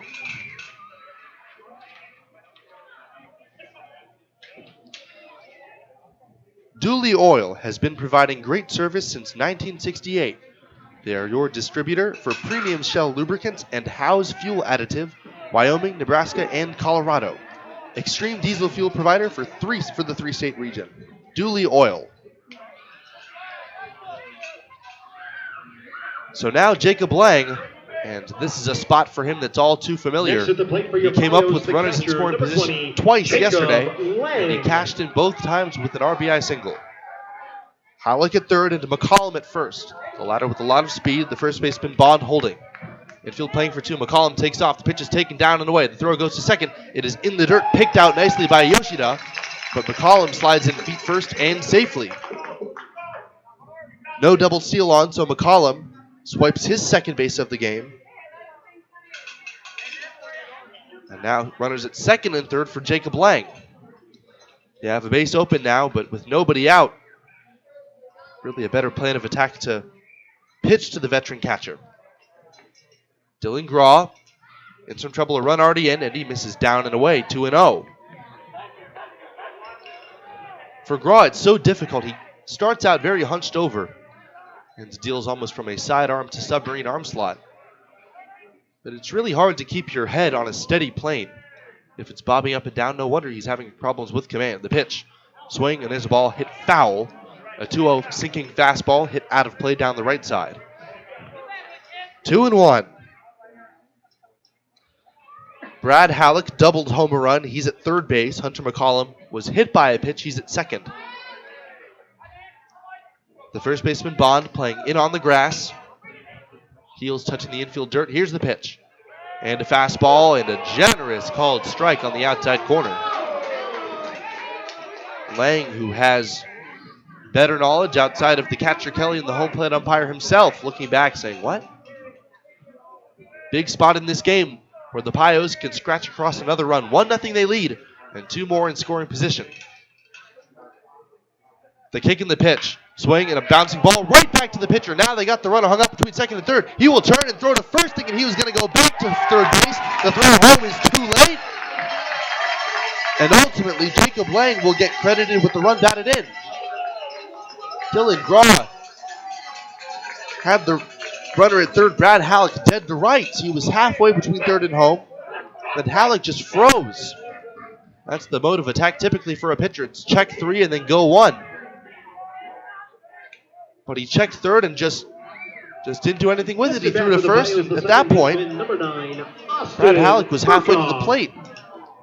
Hunter McCollum had already moved up to third base, so really, Halleck had nowhere to go. And nonetheless, McCollum advances to third. It's 2-0 Pios, and the first pitch is called a strike to Austin Burkhoff. 2-0 Pios on the West Coast scoreboard here in the last of the fourth inning. Here's the stretch. And the bowling ball sinker misses down and in the dirt. Nice block there by Kelly.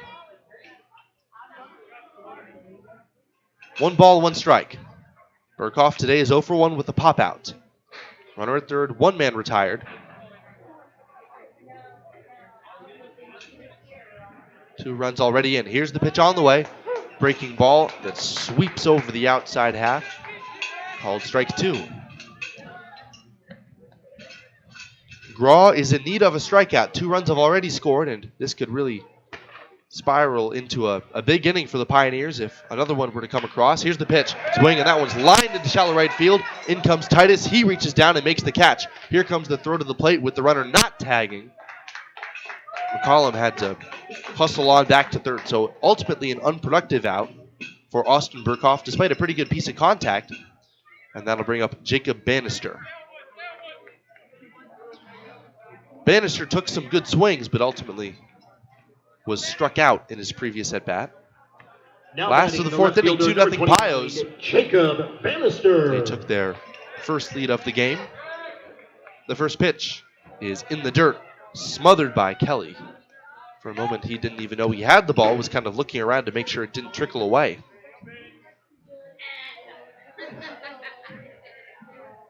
Jacob Bannister batting right-handed. Perhaps a good thing that he's getting a new look at a new pitcher. Graw, the side armor, kicks and deals. Swinging a little cue shot to the right of the first base mound. Graw bobbles, picks it up, recovers, fires to first in time for out number 3. That one was a squibber with a lot of English on it. And ultimately, the Pioneers will have to settle for 2 runs on a hit and 2 hit by pitches. We'll head to the 5th inning. Almost halfway through here with the score 2-0 in the Pioneers' favor on the West Coast scoreboard. Are today's interest rates holding you back from buying a home of your own? Hi, my name is Jennifer Yurdialis, and I'm a loan officer at Castle & Cook Mortgage. I'm excited to introduce our newest promotion, Simplify. With Simplify, you can buy a home today and refinance later without our lender fees. This promotion is active for 36 months after you purchase your new home through us, giving you time and flexibility to refinance when it's right for you. If you're ready to make the leap into home ownership, give me a call at 308-220-0503. Jennifer Yurdialis, NMLS ID 1059626. Not all who apply will qualify. Equal housing lender, Castle & Cook Mortgage, LLC, NMLS ID 1251. Why bank at a local community bank? When you choose a local community bank, you keep money in our local economy. That money helps support local jobs, schools, and businesses. Money that helps fund a stronger and prosperous community for us all to enjoy and live in. At Platte Valley Bank, we are here to help build and support the community we love being a part of. We believe that together, we can make great things happen. Platte Valley Bank. Who is Hydrotex? Hydrotex manufactures and distributes over 300 different high-performance lubricants, including fuel conditioners, hydraulic and transmission fluid, and more. We've been helping customers improve their operations for more than 80 years with products made in the USA. We sell directly to customers and can even deliver right to your door to offer excellent service and value. Our products are made to exceedingly extend drain and grease intervals to reduce maintenance and labor costs to improve the budget. Whether you're in a factory, farm fleet, or like to go fast, Hydrotex is here to help. Visit your local Hydrotex dealer in person or online today.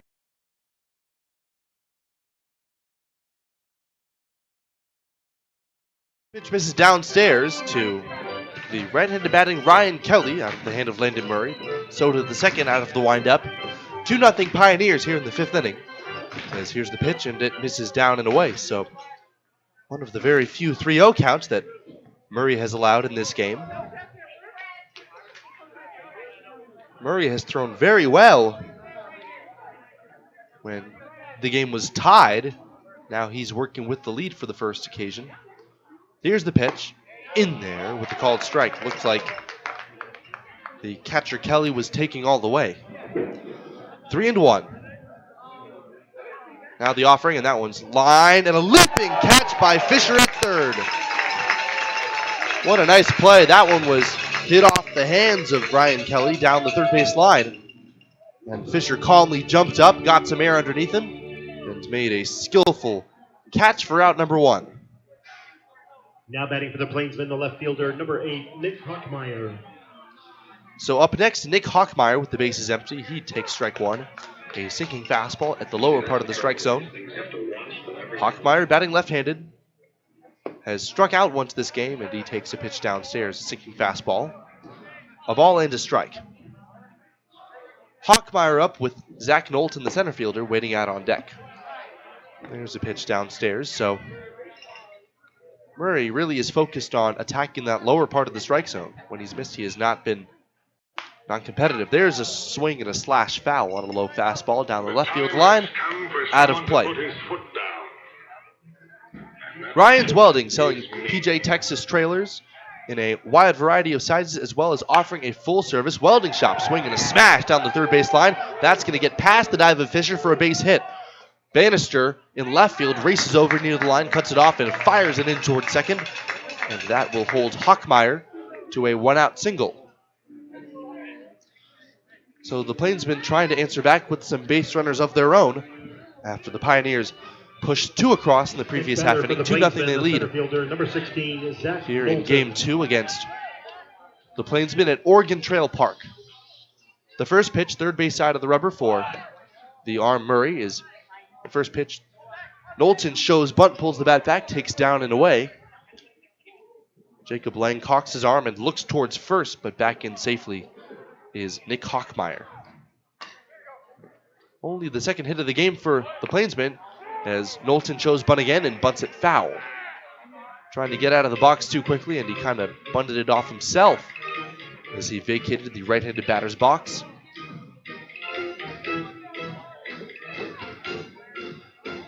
The third baseman, Fisher, is playing a couple of steps behind the baseline, so even with those 2 times showing bunt, now he shows bunt again, and he offers at it, and yes, he went around, so strike 2 on a pitch low and out of the strike zone anyway.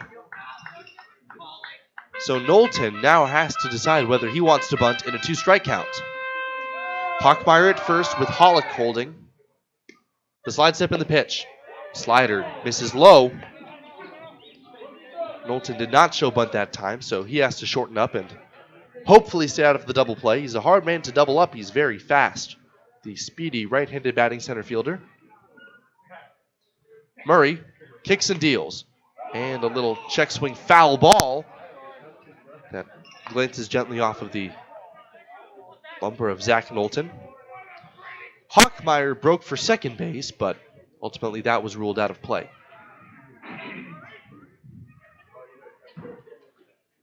Murray's 2-2 pitch. Swing and a shot on one hop, and it kicks off the glove of McCollum at shortstop into shallow left center field, a base hit. Stopping at second is Nick Hockmeyer, and that one will certainly be ruled a base hit. That one was absolutely smashed, one of the hardest hit balls of the game. Unfortunately, that is, in fact, going to be ruled an error. I don't know if that one is something that I can agree with, because Knowlton really smashed that ball. So now, here's the head coach, Brandon Nelson, coming out, and he's going to have a word with his pitcher.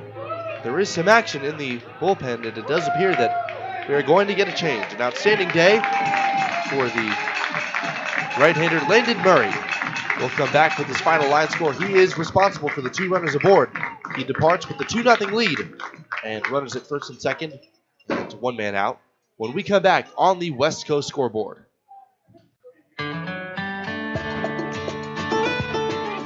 Garden Fresh Strawberry Sweetness at Perkins. You know it the moment you step in the door. Perkins Restaurant and Bakery welcomes you, and right now enjoy Perkins Strawberry Freshtival. Strawberry waffles, French toast, pancakes and crepes, fresh strawberry, walnut, and grilled chicken salad, and end your meal with a piece of fresh strawberry pie. Summer means strawberries at Perkins. You come to the right place. Perkins Restaurant and Bakery. Bring your appetite. We'll take care of the rest. Highway 26 and Avenue B in Scottsboro. Advantage.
Dallin Turner is going to be the first arm turned to in relief of Landon Murray. Landon Murray through 4 1/3 innings. Pretty good job, I'd say, keeping the game scoreless, albeit he allowed a couple of hard hit balls, a base knock, and an error. So he is removed from this game. The right-hander Dallin Turner, standing at about 6'2" and 195 pounds. Rears up and really lets that one fly, Turner does. And at this point, he's going to try to only surrender some weak contact here. Infield, a double play depth. The Plainsmen threatening in a 2-run deficit. Pioneers lead after scoring 2 in the last of the 4th. There's a first pitch. Fastball missing high to the leadoff man, Rui Yoshida. Yoshida is 0 for 2 today with a strikeout looking and a bouncing ball hit to the second baseman. Burkhoff holding on the runner, and the pitch is a called strike at the knees. Every called strike that Yoshida has taken, he looks very dismayed. Turning back and forth from the third base coach back to the home plate umpire as if to say, what? Really? The 1-1 pitch is a bit inside. Yoshida was looking back at the umpire that time saying, sure that one's not a strike too? 2-1. Dallin Turner trying to quash a 5th inning rally for the North Platte Plainsmen. 3 looks at second. Here's the 1-1. And it is inside with the sinking fastball. 3 balls into 1 strike.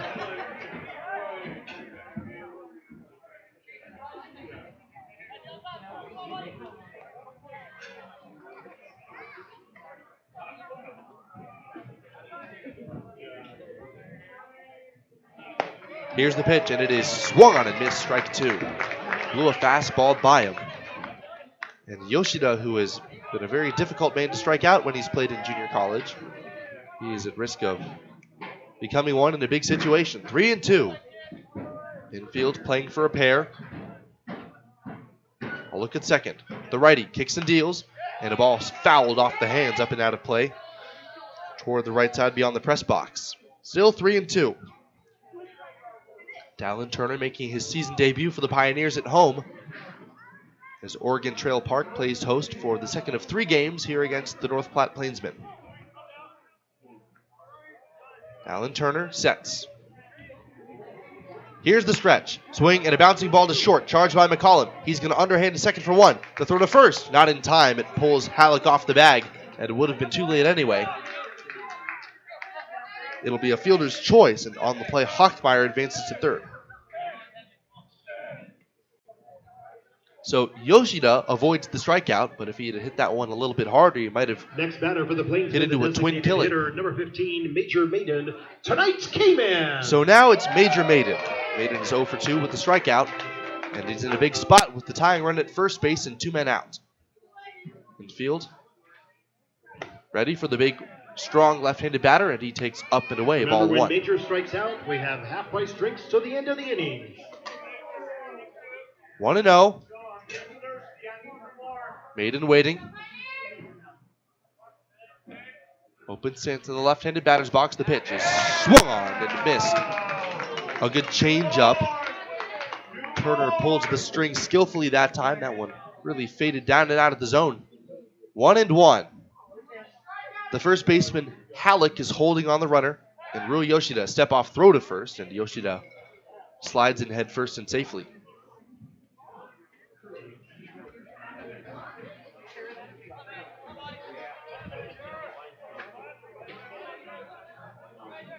Maiden.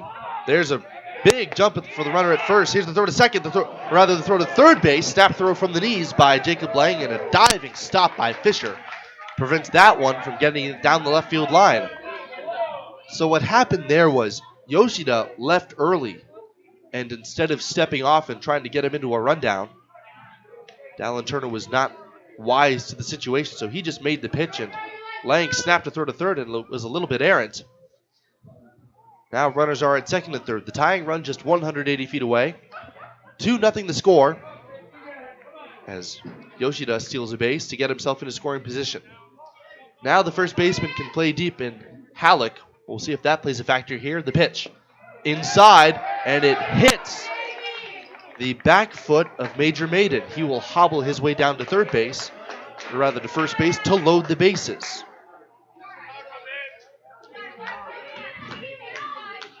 So the leadoff man was retired by Landon Murray.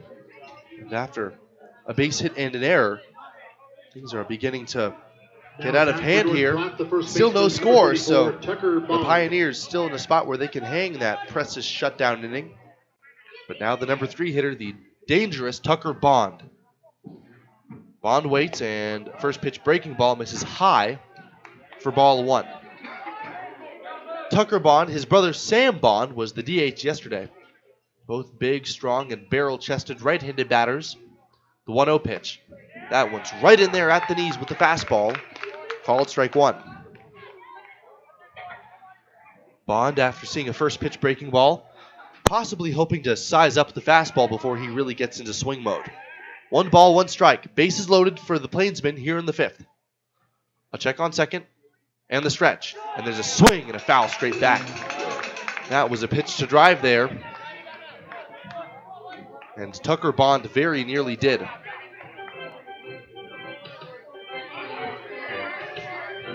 Hockmeyer at third, Yoshida at second, and Maiden at first. Lots of speed in scoring position.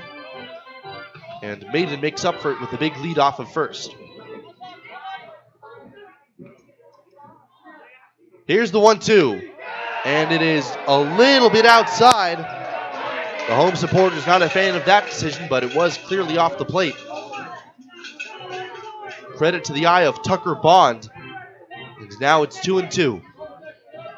Bond chokes up on his bat by about a couple of inches. The leg kick and the pitch. Breaking ball in the dirt, smothered by Lang in the opposite batter's box, and it's 3-2. So now every runner will get a running start.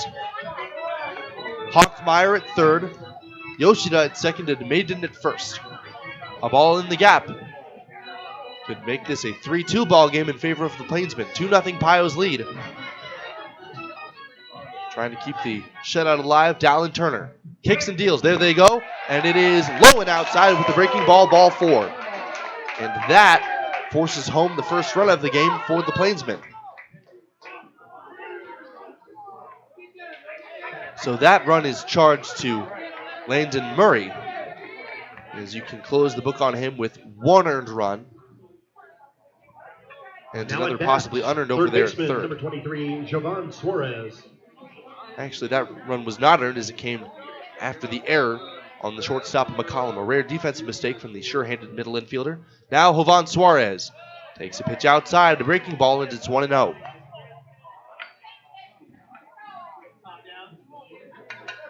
Yoshida at third with Maiden at second. Yoshida is the tying run. 2-1 in favor of the Pioneers after the bases loaded walk. The pitch, swing, and there's a drive out towards center field. Starting back now, coming in and to his left, Carpenter. Measures it, and he makes the catch to retire the side. So the Plainsmen get 1 after Dallin Turner issues a bases loaded free pass. But he departs with the lead as we head to the last of the 5th inning. 2-1 Pios on the West Coast scoreboard. 1 run on Hurry up, dude. The game's about to start. Nothing beats spending the day watching the game with your buddies. Dude, I'm literally right here. Let's do this. Which is why a shelter insurance renter's policy is key to your winning game plan. It protects things your landlord's policy doesn't. Dude, where's your TV? Like that flat screen TV that just got stolen.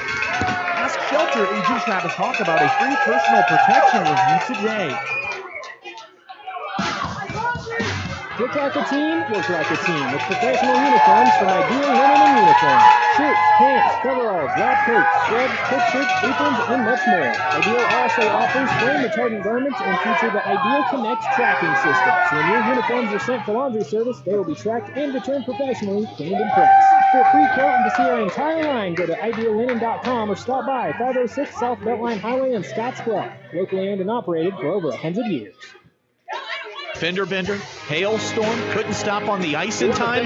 After everyone is safe, Scottsbluff Body and Paint should be the first call you make. There isn't a better shop in the area. Our highly skilled team is experienced at performing all auto body repair and paint jobs. Stop by anytime and speak to one of our technicians, and we'll do a full inspection to show you just how little our repair services will cost you. Our work is not complete until your car is safe and you're on the road again. Call today, Scottsbluff Body and Paint, 225-6408. KNEB 960 AM and 100.3 FM. Halfway through this one at Oregon Trail Park, the Pioneers lead it 2-1 after the Plainsmen were able to answer back in the top half of the 5th inning. Same pitcher on the hill, Dylan Graw, after allowing 2 runs to score, faces the top of the lineup, and Coy Carpenter swings and slashes one foul out of play for strike 1. Trans Systems is a sweet haul in this sweet community at driveteamgreen.com. Trans Systems. The 0-1 pitch from the sidewinder Dylan Graw misses outside. A ball into strike.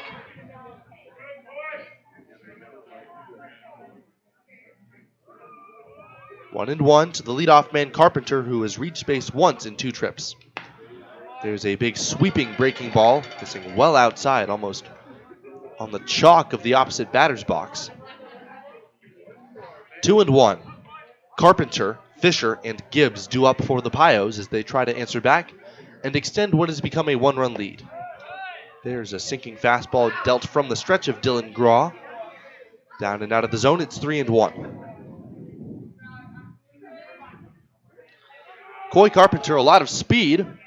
Here's the pitch, and he takes low and outside, ball 4. So Carpenter takes his walk. And that gives us an opportunity to dive into some statistics here. Brought to you by Advantage Chiropractic and Dr. Levi Bowen. So now it is going to be Garrett Fisher. Third baseman, number 8. Garrett Fisher, runner at first, nobody out. Coy Carpenter very speedy down there. Our statistic of the game, Coy Carpenter walked more times than he struck out at his school. There's a step off and a throw to first in time. Carpenter, a player at McMurray University, walked 29 times and struck out 26. Outstanding numbers, and that's kind of a measure of a good hitter. How many times do they walk compared to striking out?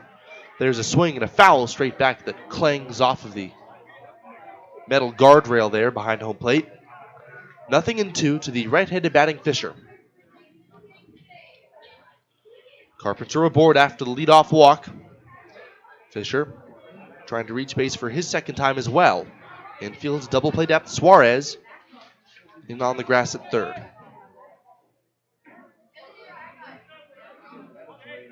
The 0-2 pitch from the sidewinder is in the dirt. Those game stats brought to you by Dr. Levi Bowen at Advantage Chiropractic. Bolin at Advantage Chiropractic. And Scottsbluff, treating all of your chiropractic needs from 0 to 100 years old, athletes and veterans. Dr. Bowen specializes in treating your aches, pains, and injuries. Call today for an appointment. Step off, throw to first, and diving in safely Carpenter. Call today for an appointment and start to get back to better health. Advantage Chiropractic. Call 633-1425.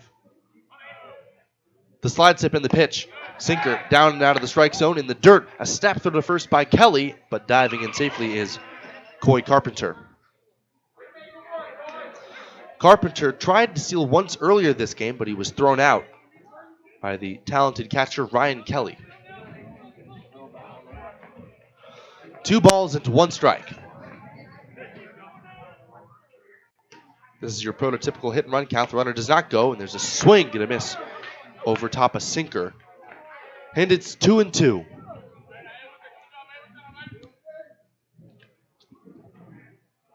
One run, 2 hits for the Plainsmen.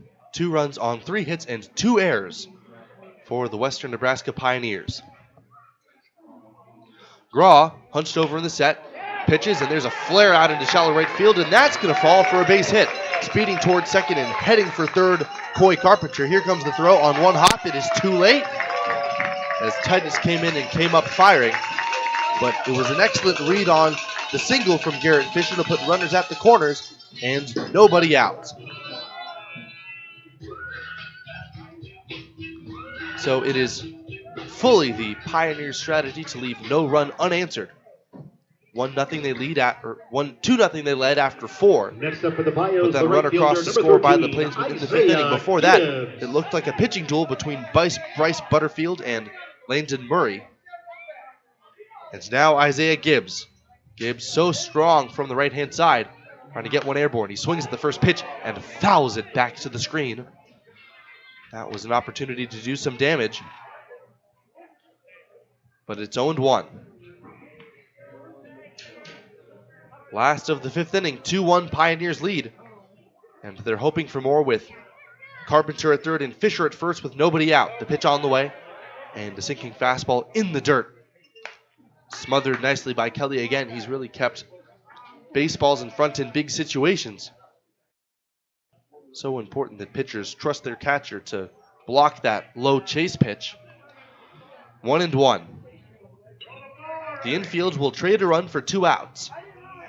Both middle infielders traded up the middle. The pitch is reached for and flied gently out into shallow right center field. Out goes the second baseman and in comes the right fielder Titus, but that's going to fall between both of them for a base hit. Coming in to score is the runner from third, Carpenter, advancing to second, Fisher. It's a bloop single, but it gets the job done. An RBI line drive on the box score, at least. And Isaiah Gibbs re-extends the Pioneers' lead. It's 3-1.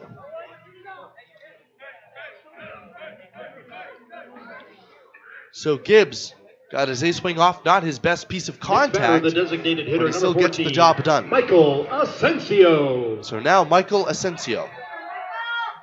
Asensio batting right-handed, and before the first pitch, Dylan Graw steps off and looks the runners back. Live from the Logos broadcast booth, I'm Carson Trail, bringing you the second of 3 games from Oregon Trail Ballpark. The first pitch coming from Dylan Graw to Michael Asensio is low and outside in the dirt. Picked out nicely by Kelly the catcher.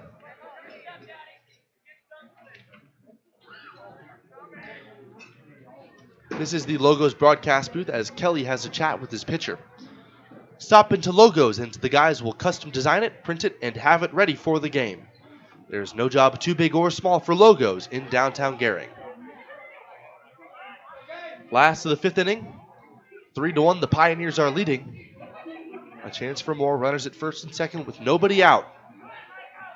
Asensio, a powerful right-handed batter, is 0 for 1 with a hit by pitch and a run scored. And there's a swing and a miss. On a good sinking fastball, it's 1-1.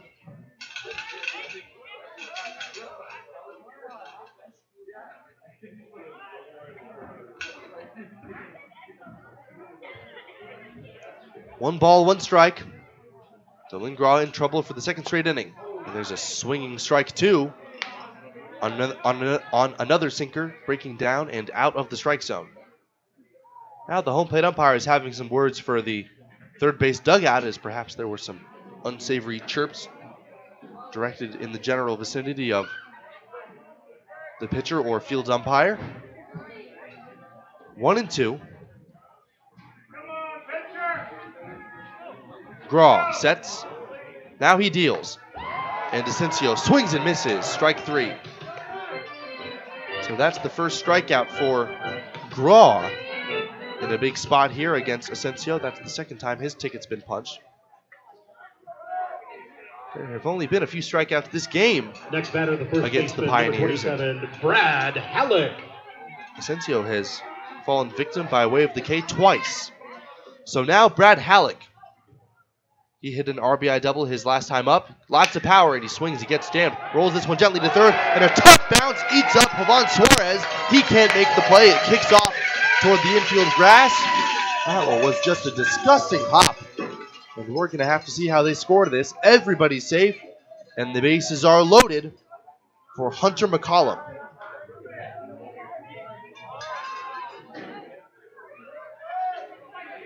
So much to Suarez's chagrin, That is going to be ruled an E5. First error of the game for the Plainsmen, although I really don't see how you can blame Suarez for that. That was just a nasty hop. McCollum, open stance, right-handed batter in a big spot. The first pitch, and is swung and fouled right off the mask of Kelly. Little foul tip, and it's 0-1. Fisher at third, Gibbs at second, and Halleck at first. One run already in for the Pios. It's 3-1 here in the last of the fifth inning.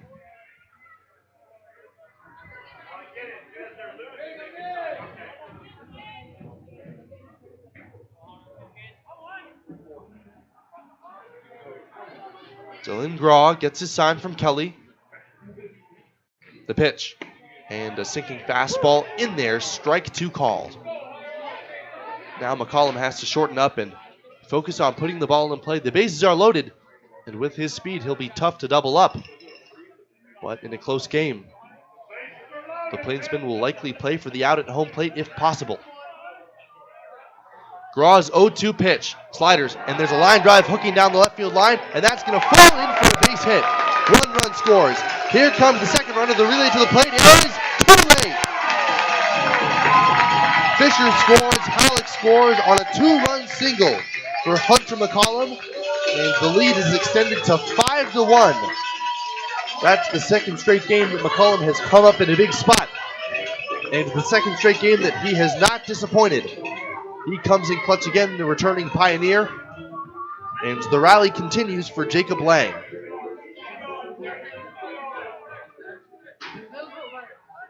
Next up for the Pios, the catcher, number 20, Jacob Lang. So that one, at least you got some hard contact to it, and it serendipitously fell in front of Hockmeyer, the third baseman. The first pitch in the dirt, and it skips away from Kelly toward the on-deck circle down the third base line. That's going to allow the runners to advance.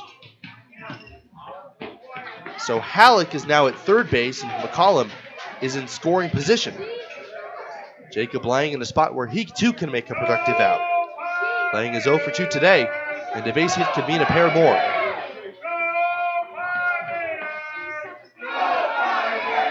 Here's the pitch, and a fastball, in the dirt. 2 balls, no strikes, a base open, and Austin Burkhoff on deck. Burkhoff is the number 8 hitter, and when Lang finds himself in these hitters' counts, he has really done well to capitalize. Infield still playing back, even with the 4-run deficit. The pitch, way outside, nearly to the backstop.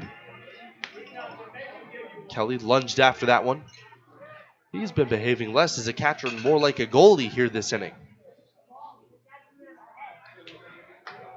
Halleck, a walking lead in foul ground down the third base line. And McCollum, a few steps off his second.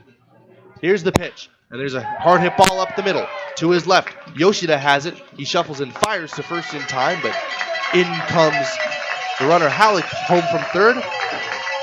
So Lang will pick up his second run batted in of the game, making a productive out, and it's 6-1 Pioneers.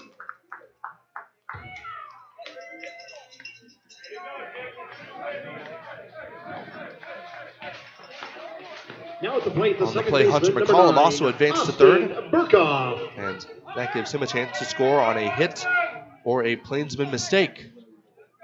2 outs, runner at third. Austin Burkhoff swings, and a little topper hits softly off the third base side, charging in Suarez. He barehands, throws to first, not in time. An excellent effort by Jovan Suarez, but in comes McCollum, and that makes this a truly big inning. 5 across the score, and it's 7-1 Pioneers. Austin Burkhoff, to his credit, was really hustling up the line.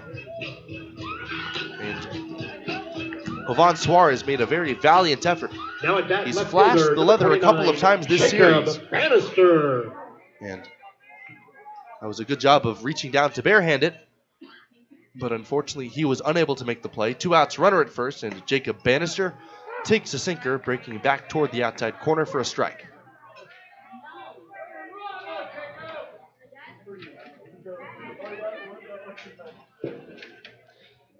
Viaero Wireless, Hometown Roots Global Reach. Viaero Wireless, Scottsbluff.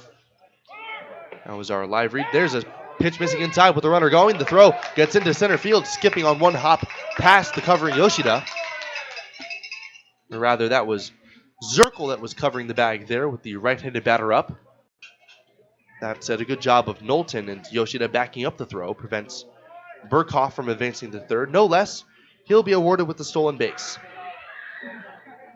Once more, a runner in scoring position, and Bannister with the chance to really extend the lead here. 7-1, 5 across already in this inning. Here's the pitch. Graw induces a big swing and a miss. And after the 0-2 pitch is waved at, the side is finally retired. But 5 runs come across the score on 4 hits, a walk, and an error. We will head to the 6th inning. The score is 7-1. The Pios lead it on the West Coast scoreboard. Ready to step into home ownership? Platte Valley Bank can help you take advantage of every adventure. Whether you're building, buying, or moving up, we have the home loan to fit your needs. If you have plans, goals, and dreams for your future home, let our friendly mortgage lenders help guide you down the right path for the perfect home loan. You belong here. Platte Valley Bank, member FDIC, equal housing lender. Will, take it away. So we got Sharon and Matthew. They will do the first ever beer chugging challenge. Why bank at a local community bank? When you choose a local community bank, you keep money in our local economy. That money helps support local jobs, schools, and businesses. Money that helps fund a stronger and prosperous community for us all to enjoy and live in. At Platte Valley Bank, we are here to help build and support the community we love being a part of. We believe that together, we can make great things happen. Platte Valley Bank.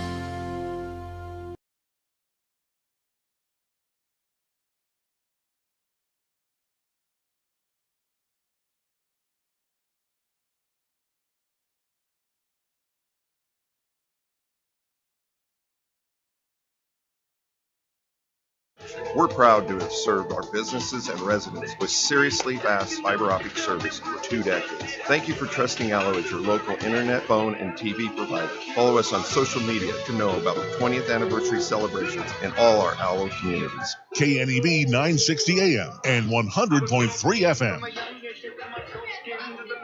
So back to the mound goes Dallin Turner. And now he has a quite substantial cushion to work with. 7-1, the Pioneers lead it. As we are approaching the last third of this game, Braden Zirkle is going to lead things off for the Plainsmen. Trying to get things going after a big inning came across for the Pioneers. The first pitch is a slider hit high and foul out of play for strike 1.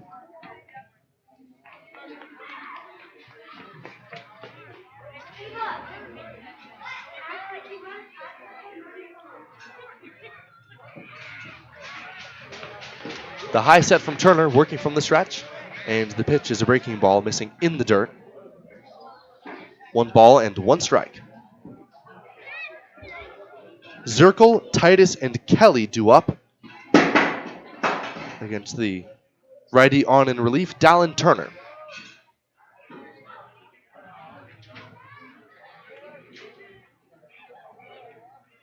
Here's Turner pitching, swing, and a pop-up down the right side. Going out is Halleck. In comes the right fielder Gibbs, who makes the call, and he makes the catch. Good job of Gibbs to take charge there. And that's the first out ahead of Connor Titus.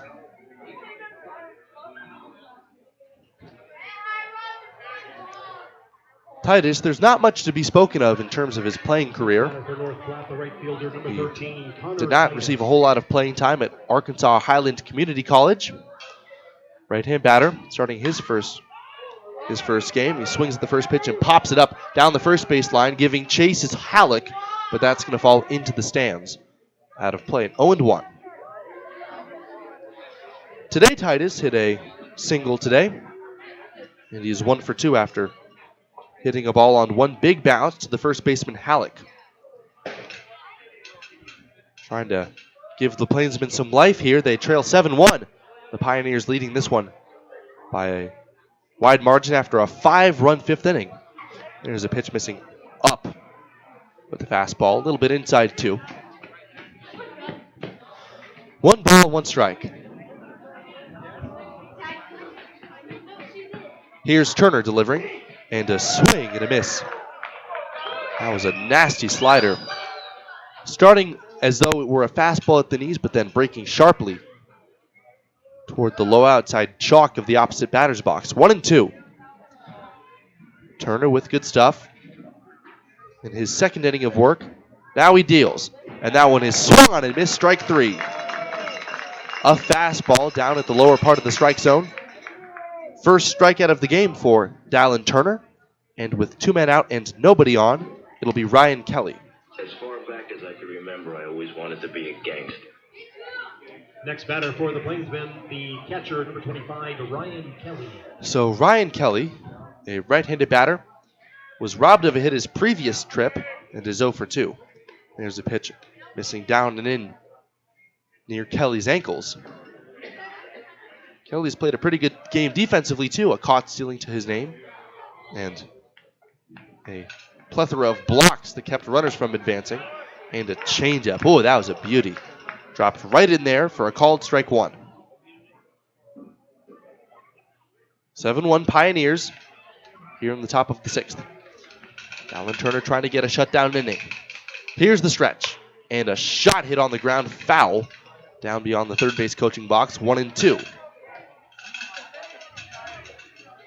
From the Logos broadcast booth, my name is Carson Trail. We are in the 6th inning here, game 2 of 3 versus the North Platte Plainsmen. The Western Nebraska Pioneers on their way to their second victory with a 7-1 lead. Swing, and there's a high fly ball deep to left field. Bannister racing back toward the track at the wall, and it is gone.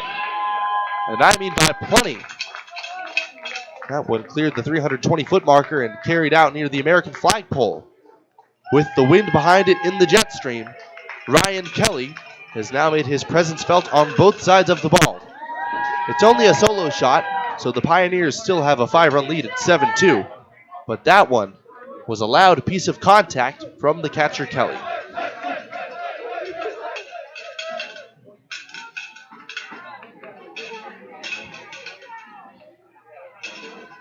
So the solo shot keeps the Plainsmen in the game more or less.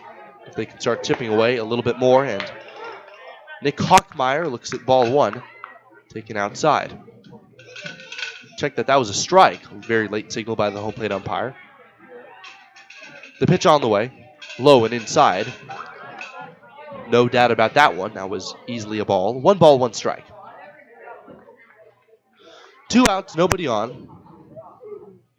Hockmeyer hit a sharp single and scored one of 2 runs today for the Plainsmen. There's a breaking ball, and the outside strike given there. That one caught the corner. It's 1 ball and 2 strikes. Top of the lineup due for the Pioneers in the last of the 6th inning. Here's the pitch, and it is way outside and missing with the fastball. 2 balls, 2 strikes. The story of the game today has been very similar to yesterday. Timely hitting from the Pioneers. That's really been a strength of theirs. Here's the 2-2 pitch from Turner, way outside. Kicks off the glove of the catcher Lang, and it trickles toward the backstop. 3-2. Zach Knowlton on deck, ready to stride in should Hockmeyer reach for the second time today. Infield's playing straight away. Hockmeyer, a left-handed batter, slashed a single down the third baseline his last trip up. And he swings and bounces this one on the ground to short. Charged by McCollum. He shuffles and fires to first in time for out number 3. So the Plainsmen get 1 on the solo shot by Ryan Kelly. But we head to the last of the 6th inning. It is the Pioneers 7 and the Plainsmen 2 on the West Coast scoreboard. 1 run on 1 hit and no errors. Buyers Realty has been helping people in the community find their dream home since 1994. If you're looking to buy or sell your home, our friendly team will put in the work to reach the finish line. We also do property management, building in Scotts Bluff, Gearing, and beyond. You can find an extensive list of our properties by visiting our website at callbuyersrealty.com or visit us at our Scotts Bluff offices on Avenue B, next to Bunker to Bunker. Panhandle's best, Buyers Realty. Community strong, community proud. We have what you're looking for. That is correct. The Simmons-Olson Law Firm has been a proud member of the Scottsbluff hearing community for decades. The 10 lawyers and 8 staff members are committed to the Panhandle. The Simmons-Olson Law Firm sets the standard in legal representation to help you solve problems and provides help and monetary support to many organizations in our community, whether supporting our student athletes in schools or the many organizations that help those in need. The lawyers and staff of the Simmons-Olson Law Firm are committed to making our communities thrive. Do your lawn a favor this year by applying the nutrients it craves. Jordan Lawn and Garden products are specifically designed for our region's high alkaline soils. Westco produces a variety of Jordan products which will ensure your grass is getting all the proper nutrients necessary for the healthiest lawn you've ever had. Visit your nearest Westco location for more information on quality Jordan products. Westco. Service, solutions, success. Westco's your best value through and through.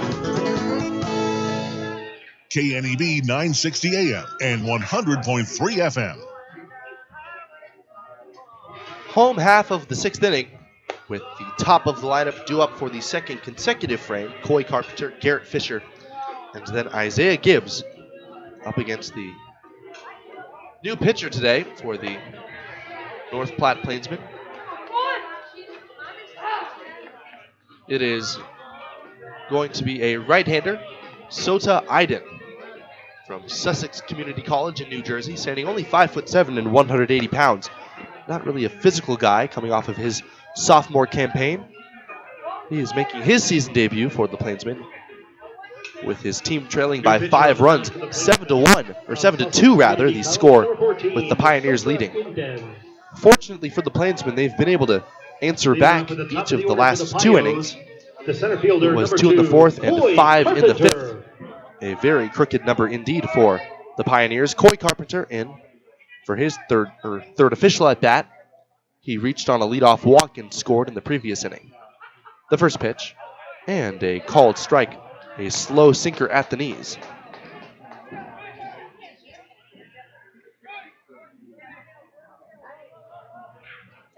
No, nothing in 1. The kick and pitch, and a very late swing shot foul toward the on-deck circle. No balls and 2 strikes to the left-handed batting Carpenter.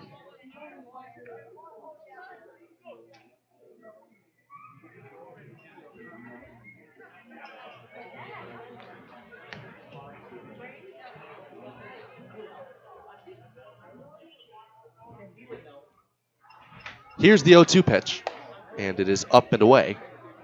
Fastball missing out of the strike zone. Carpenter, much like his reputation would suggest, is being very selective up there. He went 1 for 4 yesterday with a hit by pitch and has reached twice already today.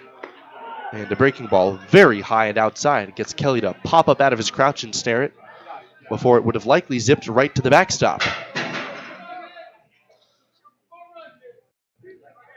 Carpenter trying to get on base to start things off for the Pios here in the last of the 6th. 7-2 they lead.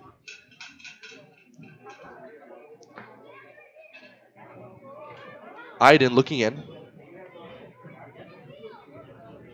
And now time is called as he's going to hope to get on the same page as his catcher, Ryan Kelly.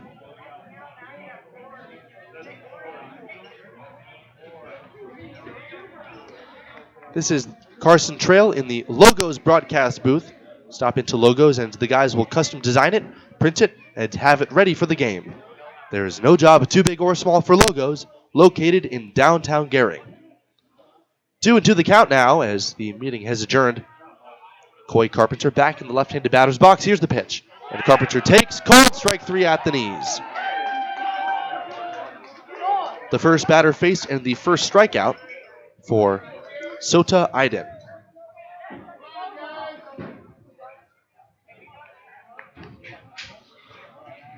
Now at bat for your Pios, the third baseman, number 8. So Carpenter, Fisher, after drawing his first walk, is saddled with his first strikeout of the young season.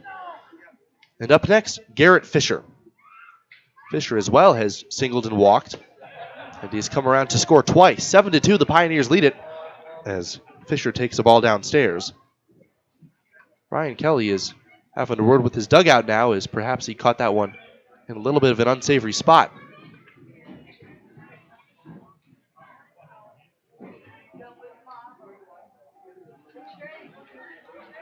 Game 2 here at Oregon Trail Park. The Pios, after being victorious on opening day, are on their way to a series win, their first of the year, against their arch rivals, the North Platte Plainsmen. Tempers have been pretty mild here this series, despite some bad blood between these two squads last year. A couple of scuffles and skirmishes ensuing throughout last year's campaign. Pios leading 7-2 in this one, so perhaps they can assert themselves as the more dominant of the two rivals. The 1-0 pitch. A little bit outside, and missing with the fastball was Sota Aiden.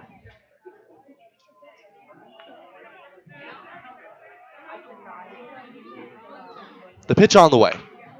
Hit very gently off the end of the bat with a lot of spin, but it just kind of dies in foul territory on the grass. 2-1.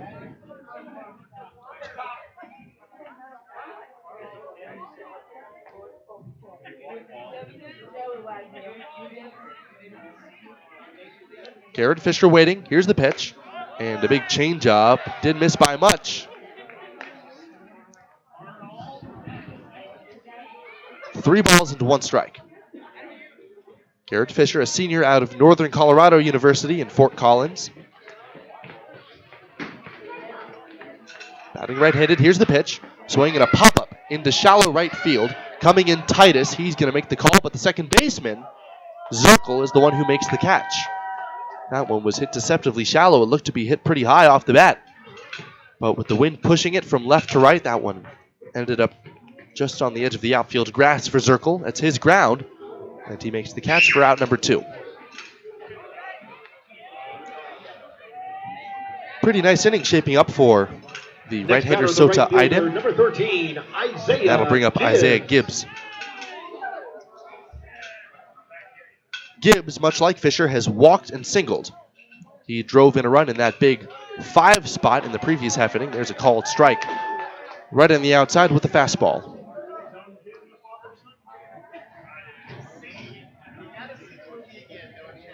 Here's the stretch. And a big sweeping breaking ball. That one was a little bit different than the ones we've seen from Aiden. Starting as a letter-high fastball, then sweeping toward the left-handed batter's box. A good job by Gibbs to lay off. Here's the pitch, and a called strike with the fastball right on the black of the outside corner. 1-2. 7-2 Pios. Trying to answer back after the Plainsmen scratched across a run in the previous frame. And there's a hanging breaking ball slash foul, and it's still 1-2 to the powerful Isaiah Gibbs. Gibbs was peppering the outfield grass and scoreboard with fly balls during batting practice. He's got lots of power, but he didn't really have a chance to display it on his RBI single, kind of a jam shot single to drive in a run. And he takes way outside with the breaking ball. That one ended up possibly even behind a left-handed batter. As it is for Gibbs, he could very easily watch that one sail out of the strike zone. The 2-2. Swing and a bouncing ball hit towards second. To his left, Zirkle reaches down to play it. He slings it to first in plenty of time, out number 3. So a 1-2-3 inning for Sota Aiden. As we head to the 7th inning, the score is 7-2 Pioneers on the West Coast scoreboard. Your Pios 7. Dooley Oil has provided great service since 1968. You can find us located at 2475 North 10th Street in here. Hi, this is Brian from Dooley Oil. With springtime fast approaching, we have hydraulic, coolant, engine oil, and grease in stock. Our drip oil and Blue Ribbon Depth comes in a variety of sizes, from 2.5s to totes. Delivery available. So for all your ag, commercial, lubricants, and fuel needs, trust the folks at Dooley Oil. Thank you for your patience. Dooley Oil, committed to you. We can sum up McDonald's new crispy chicken sandwich in one word: crispy. But also juicy and tender. Okay, it's crispy, juicy, tender. All one word? But then also pickle. Oh, and potato bun, which is 2 words. Okay, we can't sum up our new crispy chicken sandwich in one word, so you'll just have to try it to understand it. Order ahead on the McDonald's app at participating McDonald's. Ba-da-ba-ba-ba.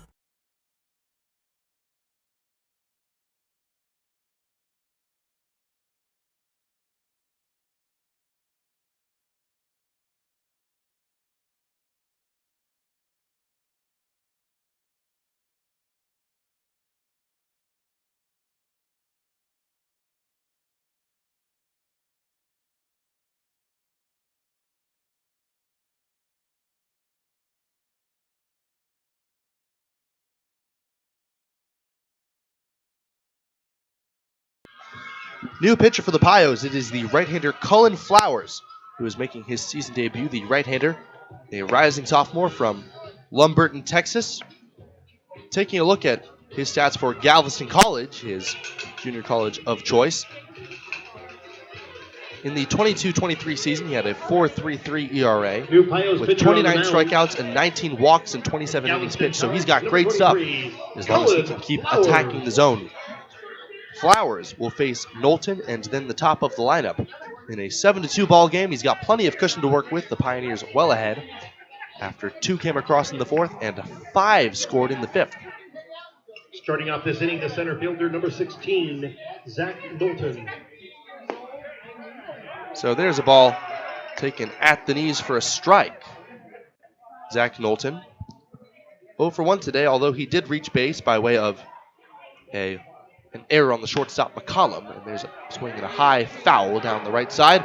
The first baseman, Halleck, is giving chase, but he's going to watch that get into the McDonald's kids zone. 0-1. Rather 0-2 the count now,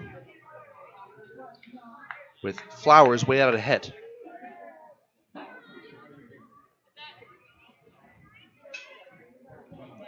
First base side of the rubber for Flowers. The high set and the pitch. Breaking ball outside. Trying to see if Knowlton would chase just a little bit more. Knowlton struck out 3 times yesterday, so not seeing the ball real well. Here's the pitch. Up and in. With the fastball. 2-2. Nobody on, nobody out here in the top of the 7th inning. Knowlton trying to get the Plainsmen back into this game. The pitch coming is a fastball way outside, ball 3. So Flowers is out of pitches to play with. And with the top of the order due up, I expect this one to be in the zone. The pitch. And it is swung on and missed, strike 3. Challenged him with the fastball, and Knowlton swung right over the top of it. That's the first strikeout of the game for Cullen Flowers, and now the lineup turns over with the bases empty and 1 man out.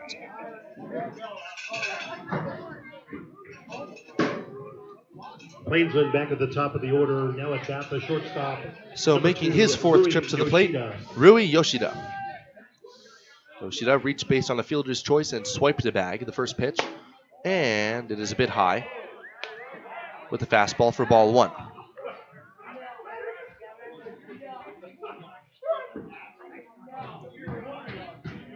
The kick and pitch on the way, and it is in there at the knees to even the count.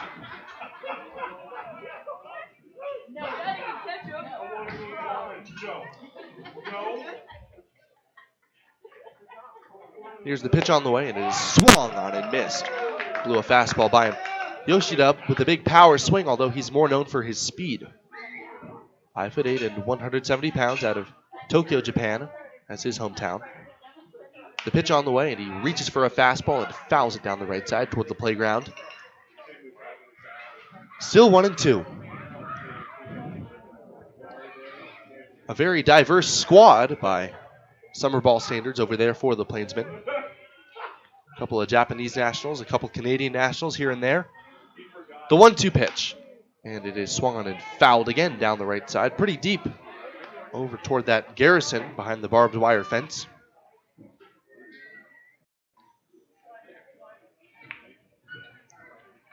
So Yoshida back in. He swings the next pitch and bounces this one down the third baseline. Foul. The grass killed it enough so that the third baseman Fisher could reach down and barehand it.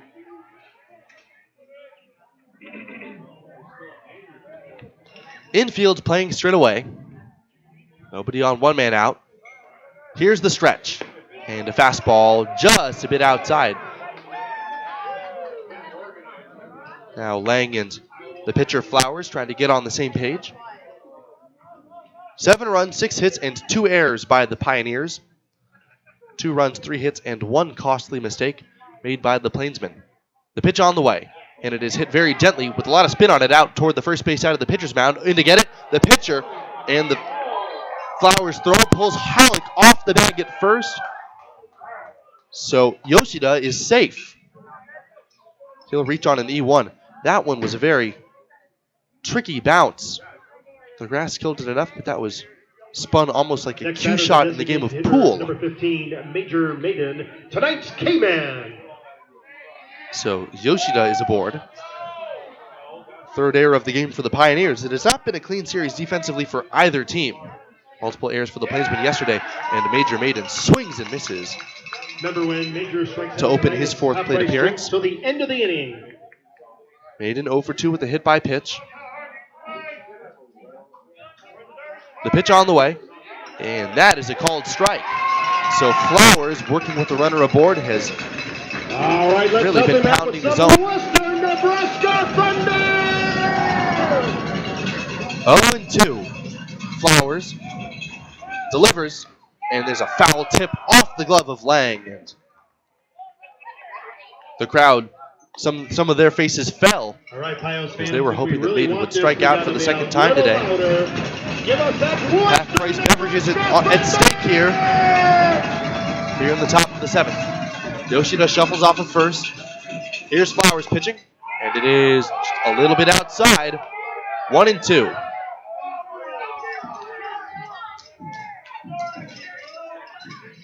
All right, just cheer really loudly.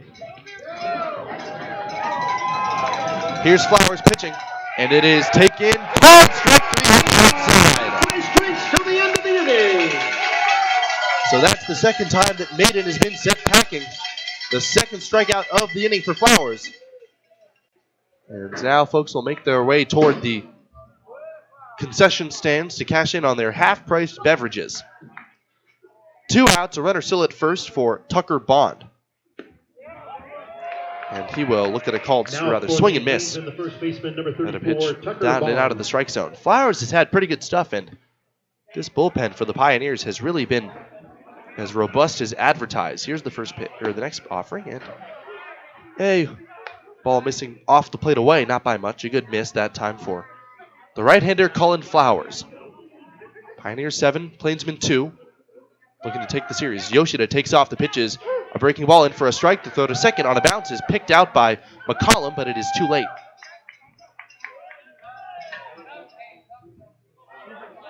That was Burkhoff actually making his way over from second base. Folks, while you're getting your half-price So drinks, Tucker the Bond concession stand is offering in a a 2-1 $1 count blowout after on taking the hamburgers first and 2 hot pitches, dogs. and Get 'em while they then a last. strike called on the inside corner. So Yoshida has his second steal off of Lang, and now the pitch is a called strike right at the knees, strike 3.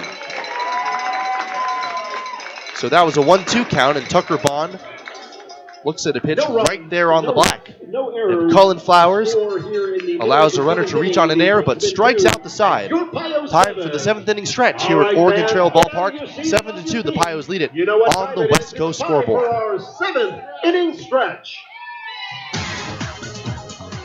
Hi, this is Larry from Russell's Automotive. Russell's Automotive is celebrating 48 years of servicing your vehicles. Thank you to our customers we call friends as well. Russell's Automotive is proud to be a third-generation ownership committed to providing the same quality and honest automotive service as we have these past 48 years. You have our promise to always keep those commitments in mind. Again, thank you to all that have made 48 years possible, and we at Russell's Automotive look forward to continue serving you, our friends. Advantage Chiropractic and Acupuncture in Scottsbluff supports the Western Nebraska Pioneers, treating your chiropractic needs from newborn to 100 years old. Dr. Levi Boland can treat all your hurts, pains, aches, and injuries. If you're experiencing pain in your head, neck, shoulders, arms, mid, or lower back, or down your legs, call for an appointment today. Advantage Chiropractic is also fully certified with Optum VA. If you know a veteran that needs chiropractic care, call Levi today. Advantage Chiropractic and Acupuncture, 308-633-1425. Go Pios! There are few things more frustrating than waiting on parts. Floyd's Truck Center carries a large variety of OEM and aftermarket parts for your heavy and medium-duty trucks. With multiple locations, there's an even better chance that they'll have it on hand. And here's the good news. If they do have to order the parts, the distribution center is in Des Moines. That means parts overnight, arriving earlier in the morning and getting you back onto the road or in the field. Floyd's Truck Center, your Freightliner, Western Star, and Harsh dealer. 322 South Beltline Highway, Scottsbluff. KNEB 960 AM and 100.3 FM. 7-2 Pioneers lead here in the last of the 7th inning. Starting things off, Michael Asensio. who takes the first pitch fastball down and out of the strike zone out of the hand of Sota Iden. Michael Asensio. 3 pitchers used so far for the Plainsmen. Butterfield got the start and twirled 3 innings of shutout ball as the pitch misses outside to Asensio. Fastball missing, 2-0. Dylan Graw came in about the 4th inning, and that's where things got out of hand. 2 came across that frame, and then 5 came across, only 4 hits in the 5th. 7-2 the Pios lead. There's a swinging strike And just a reminder, on the fastball up and out of the strike zone. At the end of this inning. Again, alcohol sales will cease at the end of this inning. 2 balls, 1 strike. Asensio waiting. Here's the kick and pitch. Outside. Fastball missing from Sota Iden. 3-1. Asensio, lots of power, has struck out twice and was hit by a pitch to come around to score. Iden, the highlight kick in the pitch, and that one's ripped out into the gap in left center field. That's going to be a base hit. Hoffmeyer racing over, slides to cut it off out on the edge of the warning track. Coming around first and chugging for second, where he slides in safely. Michael Asensio coming up with the season's first hit for him. It's a leadoff double, and quickly the Pios back in business here in the 7th. That one was really hit on the screws. A lot of loud contact coming from both teams here this game. Asensio with the double, and now the power-hitting Brad Halleck. Next batter for your Pios, the first baseman, number Halleck hit an extra base hit of his own that drove in Asensio the last time he reached base. Halleck, right-hand batter, the first pitch. The big slow curveball in there at the knees for a called strike.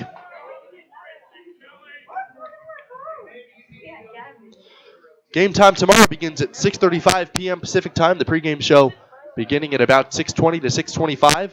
I'll be on the call in the Logos broadcast booth as Halleck swings and fouls one back, and it's 0-2.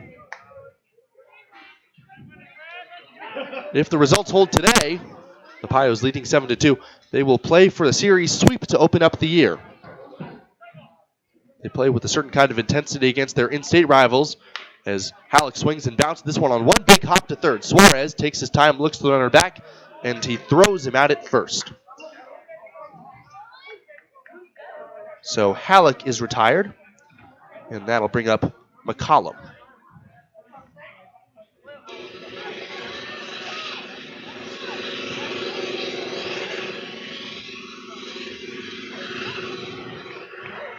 So Hunter McCollum, who has come up today in a couple of big spots, he has not been set down as of yet, and he's also notched a couple of runs batted into his name.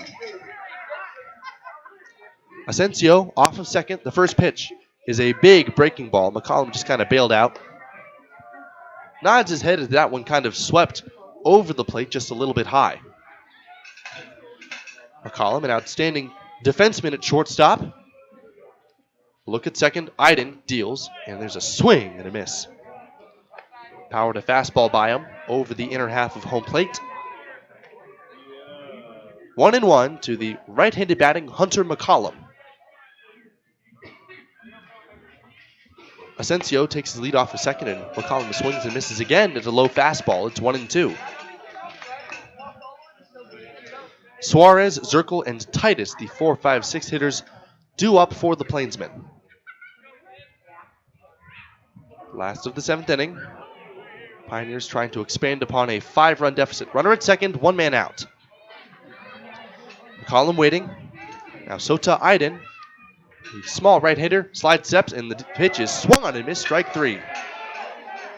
So McCollum strikes out. And Asensio will remain at second after his leadoff double, with Jacob Lang coming up. Next up, the catcher, number 20, Jacob Lang. So that's the second strikeout in as many frames for Sota Iden. Up next, Jacob Lang. Slide step, the first pitch slips out of his hand and misses up and in. That was a breaking ball, and Lang had to spin out of the way that time. 1-0.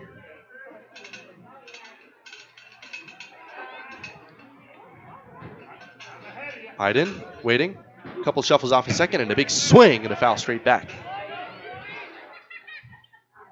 Jacob Lang, the catcher today, has had a couple of runs batted in despite not having reached base. He's grounded out all 3 times, but is driven in a pair.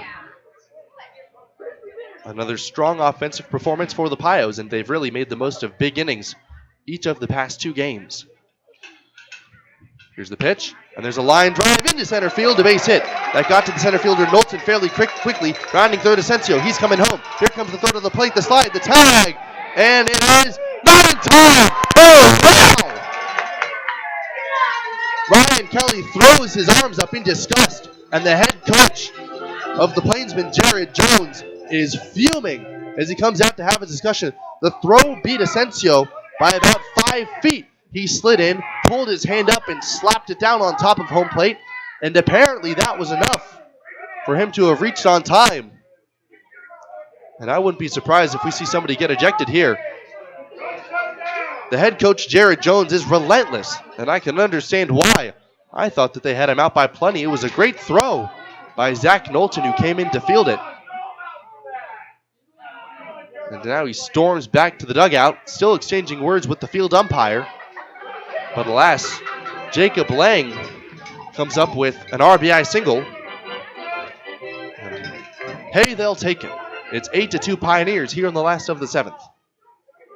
That is the 3rd run batted in for Jacob Lang, and the 2nd time that Asensio has come around to score. Next up for the Pios, the second baseman, number 9, Austin Burkhoff. So now Austin Burkhoff, 2 men out, a runner at first to run in for the Pioneers. Step off throw to first, and Lang's not really a guy who runs well, so he kind of slides back in on his knees. Infield, the middle is kind of playing pinched here despite the right-handed batter up, and Burkhoff swings and fouls one back. Burkhoff has also driven in a run with an RBI single coming back in that big 5th inning. 8 runs on 7 hits total for the Western Nebraska Pioneers. Here's the check on first and the pitch. And a check swing. The appeal to first base. No, he did not go on a big sweeping curveball. That ended up in the dirt in the opposite batter's box. A leadoff double by Asensio finally came around to score on the RBI single by Jacob Lang. The slide step in the pitch, and there's a swing and a miss. The throw to first, and that was a snap throw trying to catch Lang off guard, but it is not in time. Lang manages to get back standing. So 1-2.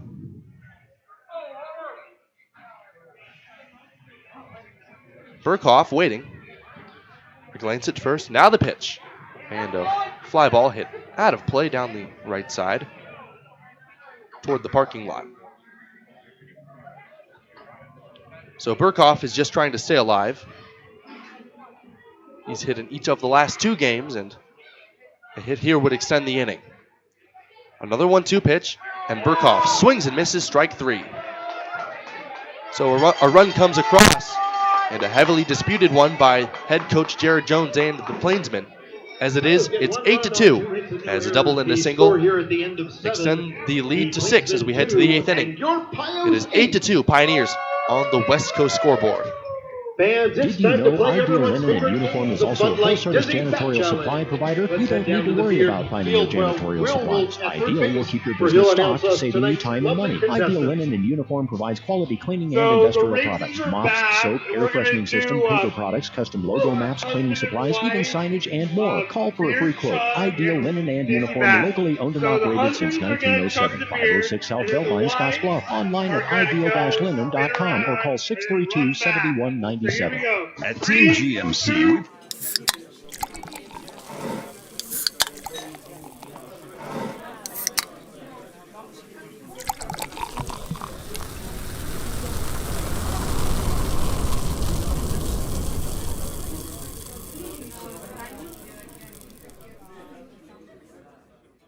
Why bank at a local community bank? When you choose a local community bank, you keep money in our local economy. That money helps support local jobs, schools, and businesses. Money that helps fund a stronger and prosperous community for us all to enjoy and live in. At Platte Valley Bank, we are here to help build and support the community we love being a part of. We believe that together, we can make great things happen. Platte Valley Bank.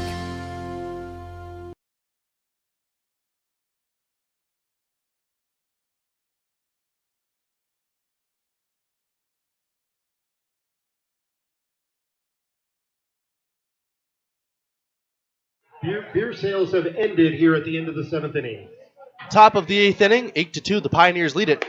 And back to the mound. Once more, Cullen Flowers after a nice inning of work in which he struck out the side. The only base runner that reached was of his own doing, an error on an errant throw on a weakly hit ball out in front of home plate. He will face Jovan Suarez, followed by Braden Zirkle and Connor Titus. Leading off the top of this inning, Suarez has been hitless this series despite taking some great swings and really flashing the leather over there at third base. Suarez has struck out once today in an 0-for-3 affair for him. He takes outside with the fastball in the chalk of the opposite batter's box. 8 runs, 7 hits, 3 errors for the Pios. And there's a pitch missing in the dirt outside with a fastball again. 2 runs, only 3 hits for the North Platte Plainsmen. The kick and pitch from Flowers and a check swing on a pitch that was called to strike anyway in a 2-0 count. Bringing the count closer to even, and it's 2-1.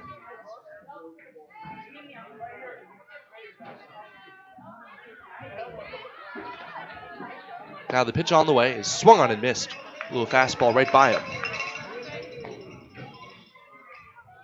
And it is 0-2. Or 2-2 rather. As Flowers kicks and deals from the stretch. And that one is strike 3 called. So Flowers continues to deal already. That is his 4th strikeout. And hitters have yet to earn their way on base against him. No walks, and the only base runner to have reached was an error. Second strikeout of the game for Suarez. And up next, Braden Zirkle. First pitch is a fastball missing down and out of the zone for ball 1. Landon Murray with four innings of 1-run ball. No earned runs allowed for him. And there's a ball missing upstairs. Dallin Turner came in for the 5th and 6th innings. He allowed a couple of runs, 1 in each frame. Now the pitch is swung and fouled straight back. That was a bases-loaded walk to Tucker Bond and then a solo shot to Ryan Kelly and the hitters thereafter. 2-1 after the pitch was fouled back by Braden Zirkle.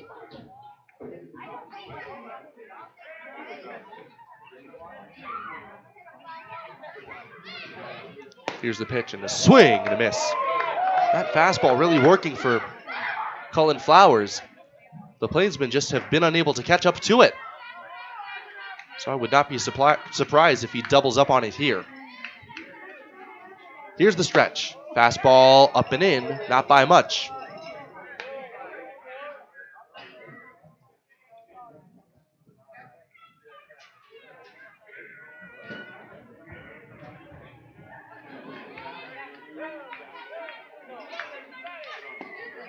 Three-two pitch, breaking ball, low and inside, ball 4. Did not miss by a whole lot. So that is the first walk allowed. Braden Zirkle is aboard with a man out, and now he is on.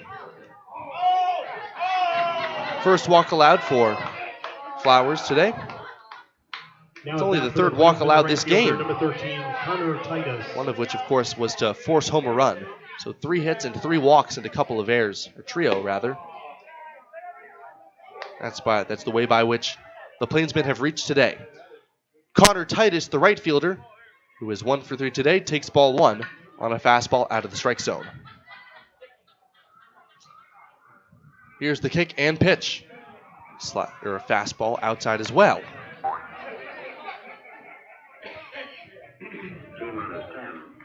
So when Flowers has been missing, he's really been missing in one spot. Now a hitter's count. The pitch on the way. And a long swing and a miss. That fastball is Flowers' bread and butter. And it's really looked sharp, despite being in a relatively low leverage situation. 8-2 Pioneers here in the 8th inning. Flowers kicks and deals, and a swing and a little flare out towards center field. Coming racing in Carpenter. He's going to play this one on a bounce. Stopping at second is the runner Zirkle, and it's a one-out single for Connor Titus. As far back as I can remember, I always wanted to be a gangster. So with that, some action's going to brew in the Pioneers bullpen. A right-hander is getting loose. And now the ever-dangerous Ryan Kelly. Number 25, Ryan Kelly. The Plainsmen have hit 2 home runs this series, and Ryan Kelly hit one today. The catcher, batting right-handed, takes a sinking fastball. It didn't miss by much. 1 ball, no strikes.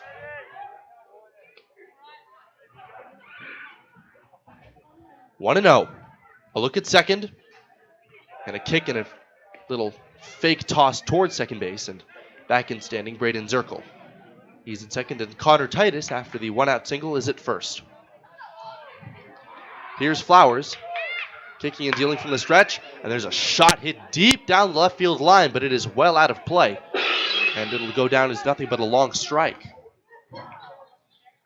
Foul ball brought to you by Extreme. So a safe display of power that time by Ryan Kelly. No hazard of any more run scoring.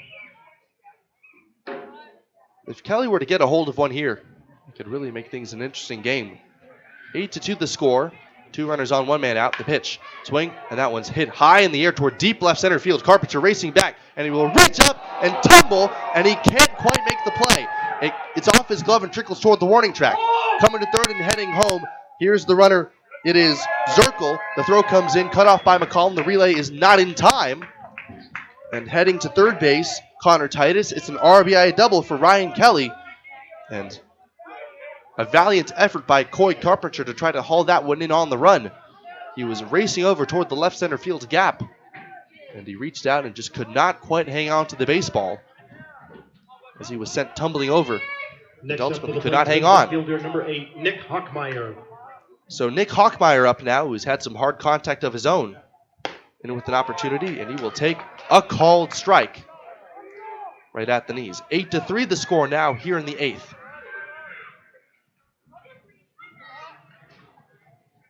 The 0-1 pitch. Up and away. Flowers missed with it. And it's 2-0. Or rather, 1 ball, 1 strike. The first pitch was called a strike, so the count is drawn even. Flowers working pretty quickly here. He pours in a strike on the outside corner. Might have taken something off the fastball there. Zach Knowlton on deck. Hockmeyer, a left-handed batter, a chance to drive in a pair with a base hit. Here's the 1-2 pitch. A little bit outside. Jacob Lang, the catcher, did a valiant effort at trying to frame that pitch. 2-2. A walk and a couple of knocks with 1 man out for the Plainsmen have scratched across their 3rd run. The pitch is slashed hard and fouled down the left side out of play.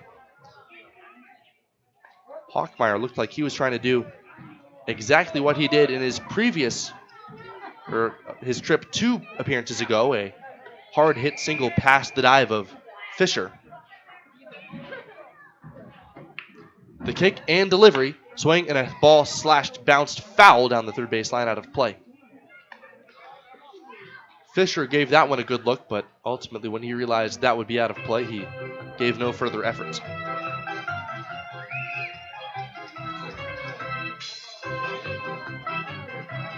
Here's Hockmeyer waiting. Here's the pitch. Breaking ball, and it is up and away. A snap throw to third unexpectedly for Lang, and diving in safely. That time is Connor Titus. Titus is at third. Kelly is at second. That one a little bit of a high-risk, low-reward play. It's not like Titus was far off at third base. Here's the pitch. And another slash foul in the payoff. That one down on the ground, down the 3rd baseline toward the dugout. Colin Flowers trying to get a big strikeout here, even with the 5-run lead. This could be a big at-bat in deciding this one. The payoff. Once more, slashed foul. Boy, what an at-bat put together by Hockmeyer. He is just refusing to be an easy out. He will not go down quietly. And the Plainsmen did not do so yesterday either. They put up some lead-inning runs and ultimately made it a pretty close finish after 4 came across in the 9th inning.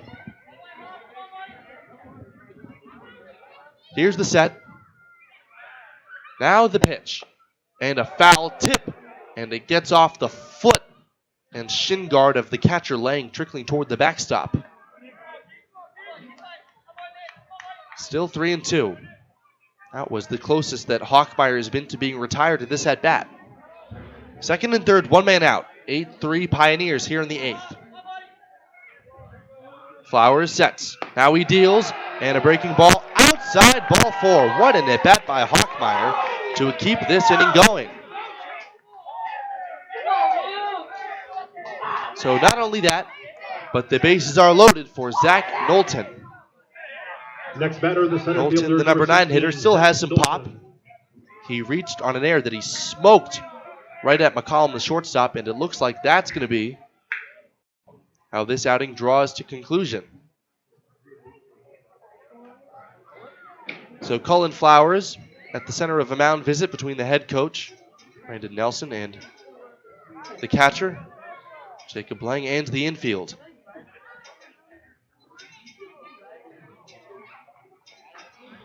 Still talking now. We have a chance to take a peek at some Major League Baseball scores. This is Rockies country as the meeting quickly adjourns. Kelly heads back to the dugout. Bases loaded, one man out. In the Major Leagues, the Marlins are handily beating the Colorado Rockies, the relatively local team. The score is 10-2 in the bottom of the 9th inning. For all you Royals fans, the Tigers defeated the Royals at Kauffman Stadium 6-4. The first pitch is bounced on the ground, foul down the third base side, out of play.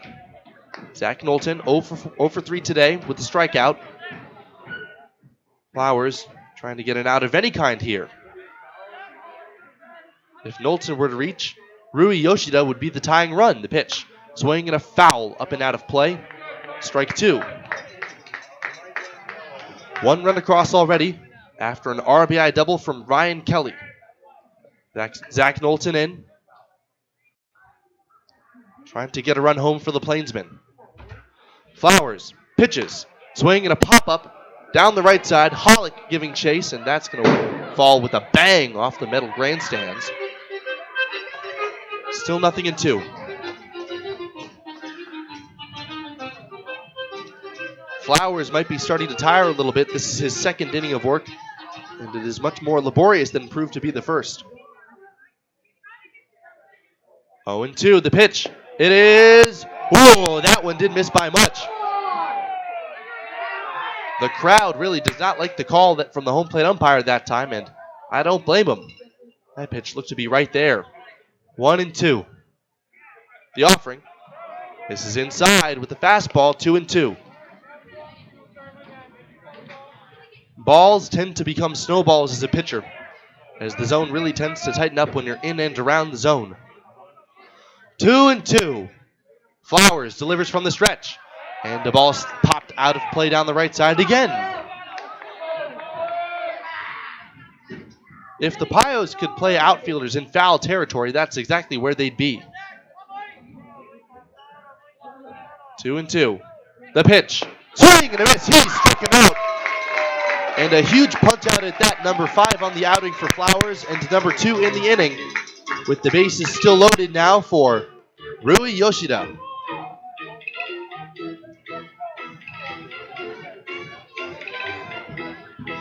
Yoshida in the spot where he can really put a dent into that 5-run lead.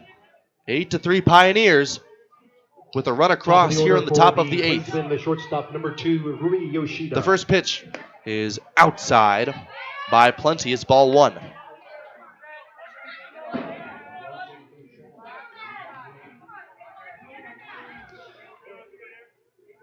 Titus at third, Kelly at second, and Hochmeyer at first. The pitch is fouled back to the screen. It's 1-1. Flowers trying to dig deep and keep the bullpen playing on schedule. 3 runs, 5 hits for the Plainsmen on 1 error. The pitch on the way is a swinging strike 2. Powered a fastball by him. And it looks like Flowers is back to throwing with that confidence we all know he has. 1-2. All 3 runners lead. The pitch way outside to the backstop. Here comes the runner from third. The ball carries right back to the catcher. The tag slapped down by the pitcher covering home. But a head first slide by Connor Titus is in safely. It's a wild pitch. And all the runners advance. Both runners in scoring position. Not very much implication there. It's 8-4 now, and at the very least, the Pioneers with a chance to push a couple more runs across with the ball hit to the outfield. Rui Yoshida trying to come up with his first base hit of the campaign, and he swings and fouls one right off his front foot. He gestured to it and is subsequently hobbling around out beyond the batter's circle. That one started to trickle out all the way as if it were a swinging bunt. But fortunately, Yoshida, no injury and no insult.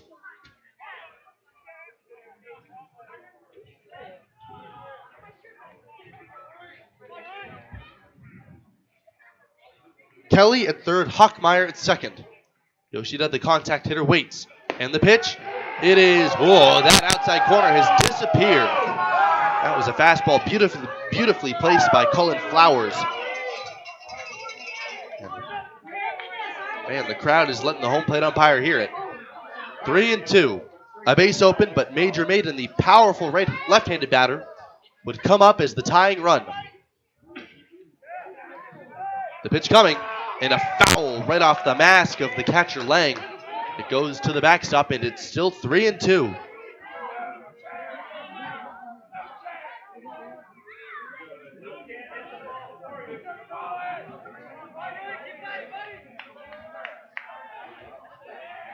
Another payoff pitch. Flowers shakes off his sign, now sets. Here's the pitch. Changeup fouled off. Once more, Flowers is really being made work here this inning. Long at bat after long at bat. Hockmeyer, Knowlton, and now Yoshida really struggling to hang on. Another payoff pitch. Breaking ball. Pulled strike three at the knees. Yoshida is furious. He walks back to the dugout, and the Pioneers greet their pitcher Flowers emphatically near the third base line. So the Plainsmen make things interesting and scratch across 4 runs. We head to the last of the 8th. It is 8-4. The Pios lead it on the West Coast scoreboard. It takes a lot to run your business, and a lot has changed. What hasn't changed is the professional partnership with your business in E&H CPAs and Management Consultants. When you include our team, we will develop a plan to assist you with your accounting, tax planning, valuation services, and even litigation support and exit planning. Then you can focus on day-to-day responsibilities. Troy Hilliard will guide your business into the future. E&H CPAs and Management Consultants PC. Innovative, trusted, proven. 308-633-6800. Your husband is pretty handy to have around. He makes the world's best mac and cheese. He's in the Tickle Monster Hall of Fame. And he can teach anyone how to throw strikes. But a busted pipe in a basement full of water? Honey, I think we need a plumber. Is a little out of his league. That's where a homeowner's policy from Shelter Insurance comes in handy. We'll help get your house back in order and your husband back to what he does best. As Shelter agent Travis Hawk about Shelter's home insurance options.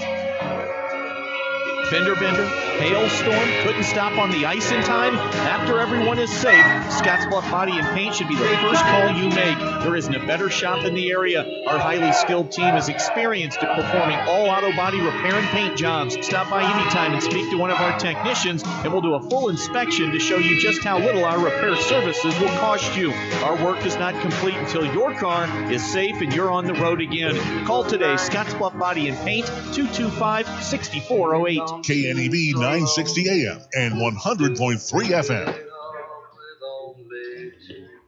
Home half of the 8th inning, as we have the same pitcher out there. Sota Aiden has thrown very well so far. He is appearing for his 3rd inning of work.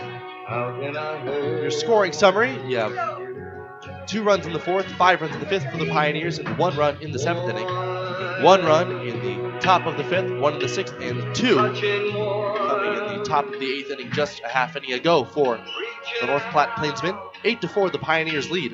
As it will be Jacob Bannister, followed by the top of the order. Jacob Up against Bannister. Sota Iden. The first pitch, and a big breaking ball misses outside. If that pitch had been called a strike, I do think that fans would have been getting ejected here.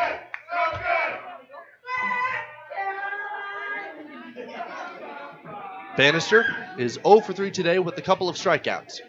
He did not play yesterday as he came in left field instead of yesterday's fielder Garrett Esposito. There's a called strike, and it's 1 ball and 1 strike to the right-handed batter, Jacob Bannister. Kay Carpenter on deck, due up next. The 1-1 pitch, breaking ball, and a big swinging strike, as that one just kind of floated over like a soap bubble on the outside corner. 1-2. Base is empty, nobody out. Bannister leading things off in the 8th. And a sharp slider with a lot of sweep to it. And it ended up in the left-handed batter's box. A bad miss that time from Sota. But Sota Iden's had pretty good stuff today. He's been in counts, and the 2-2 pitch is on the way. And that breaking ball snaps in there on the inside corner. Strike 3 called. So that is Yoshida's 4th strikeout to bring up the top of the lineup in Coy Carpenter. Back to the top of the order for the Pios. Up now the center fielder, number 2, Coy Carpenter. 8-4, the Pios lead here in the last half of the 8th inning as Carpenter juts his hips out of the way of an inside fastball for ball 1. Coy Carpenter can be such a spark plug at the top of this lineup. Reaching base a couple of times today. He's been taking at bats that are well to his standards. All this series is a breaking ball misses in tight 2-0.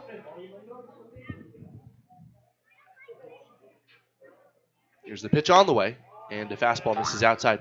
The sky, which was once a dusky gray, is now faded to pitch black. The floodlights are illuminating both this field and the adjacent high school ball field, as the 3-0 to Carpenter is well outside and low ball 4. So regardless of how this game ends up turning out, it's a pretty good day in the office for Coy Carpenter. That's his 3rd time on base, and with 1 out, it'll be Garrett Fisher. Fisher 1 for 3 today with a walk and a run scored. Number 8, Garrett Fisher. Fisher, a powerful right-handed batter, getting the start at 3rd today after, in yesterday's game, Robinson departed injured. There's a called strike right at the knees. Looks like a changeup that time from Iden.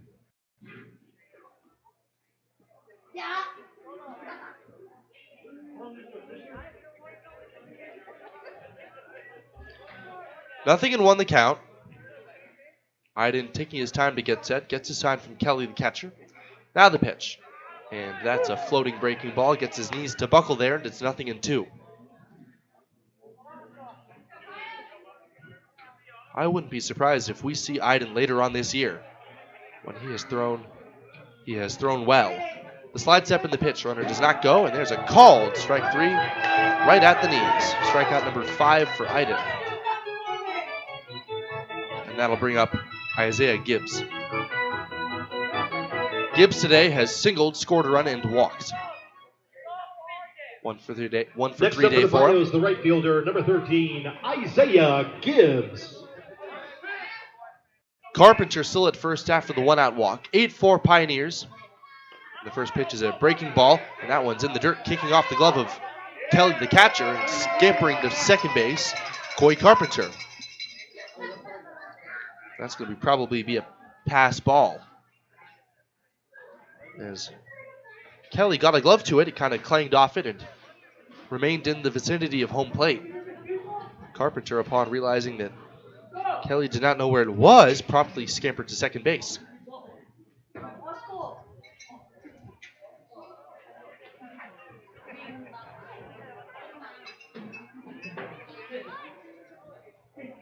Here's Iden pitching, and a breaking ball ripped over the leaping try of Suarez down the third baseline into the left field corner, extra bases.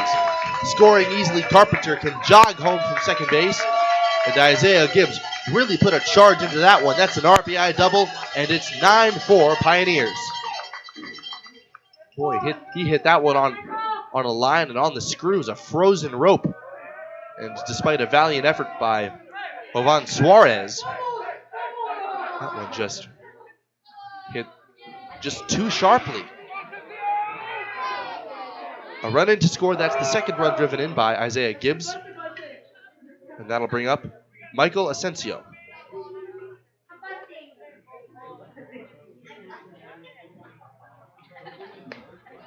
First pitch misses down and away, so 1 ball into no strikes. Asensio taking his time to settle himself back in the right-handed batter's box. Now the designated hitter number 14, Michael Asensio. Asensio got the start at first yesterday, but is now the DH, and he dances out of the way of an inside breaking ball. 2 balls, no strikes. Gibbs, following the loud RBI double, is at second base, trading places with Coy Carpenter. Slide step in the pitch is a sharp breaking ball, missing down and away.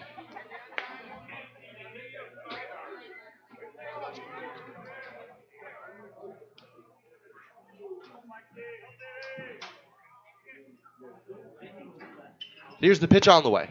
And a called strike. That outside corner seems to have opened up again. And it is 2-1. Asensio, lots of power. Hit a ball hard earlier today and swings and misses that time. For strike 2, a fastball down in the zone. He had a double to lead off the 7th inning, after which he scored a run. He also was hit by a pitch and to come around to score again. So that's 2 runs on only 1 hit for the DH Asensio. Here's the pitch from Yoshida. He checks his swing on a pitch inside, and ultimately Asensio is going to be granted first base. He very clearly did not break the plane. And so he's functioned as much of a batsman as a pin cushion today. So that's going to prompt a visit from Ryan Kelly, the catcher. Reason being, up comes Brad Halleck. Halleck ripped a double back in the 4th inning to drive in a run. He has scored twice after reaching on an error in the 5th inning as well. 1 for 4 today is Halleck. He has 3 hits this series, and he's scored 4 times. 9-4, the Pioneers lead. A run scoring here this inning, and 2 men aboard with 2 men out. And Halleck coming up.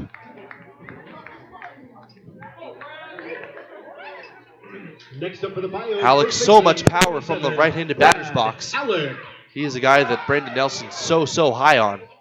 One of the most powerful strokes he's ever seen. And he swings and bounces this one to third. On one Sunday hop to Suarez, who's practically on the base by the time he fields it. He steps on third out number 3. So Halleck is quickly and unceremoniously retired as the Pioneers go down here in the 8th. Not before they scratch across a run, though, to make it 9-4. We head to the 9th inning. Last chance for the Plainsmen. Once again, Pioneers 9, Plainsmen 4 on the West Coast scoreboard. Life is crazy. Pain is stressful. How can anybody concentrate with these busy schedules? Now you can. This is Ben Moorhead coming to you from Hydrozen, a float therapy business right here in Scottsbluff. I'm here today to let you know we now have memberships for $49 monthly. You can guarantee yourself at least 1 float per month. You know how floating keeps your muscles relaxed, your joints relieved, and your brain clear to think? Now you can float at a reduced rate each month. Inquire today at hydrozenfloat.com or call us at 308-63-FLOAT. Hydrozen. Unplug and recharge. Intralinks has been supporting computer systems in our area for over 20 years. Intralinks can review your systems and your expenses to help your bottom line. Intralinks also installs low-voltage wiring, IP-based camera systems, and IP-based phone systems. With Intralinks on your side, technology isn't an obstacle, it's an opportunity for your business. Call Intralinks today to schedule your free 1-hour consultation. 632-6590. That's 632-6590. Why not show it off? You take pride in your business, your team, your customers. Why not show it with help from Scottsbluff Screen Printing and Embroidery? Custom banners and flags are tremendous promotional tools, but they can also help you out with pins, magnets, koozies, and just about anything you can think of. If you have it in mind, Scottsbluff Screen Printing has many great options. They also build custom trophies, plaques, medals, and more. If you can say it, they can print it. Get in the zone with Scottsbluff Screen Printing, 1813 Broadway. Archer Blumenshine. KNEB 960 AM and 100.3 FM.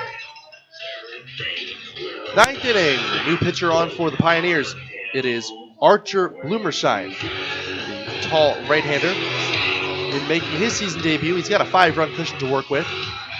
As the Pioneers lead this one 9-4, he will face Major Maydon, Tucker Bond, and Jovan Suarez. And he's trying to retire the Plainsmen in shorter order than they were last night in the ninth. They managed to scratch across 4 runs against Paul Panduro. Leading off the top of the ninth for the Plainsmen, the designated hitter, number 15, Major Maydon.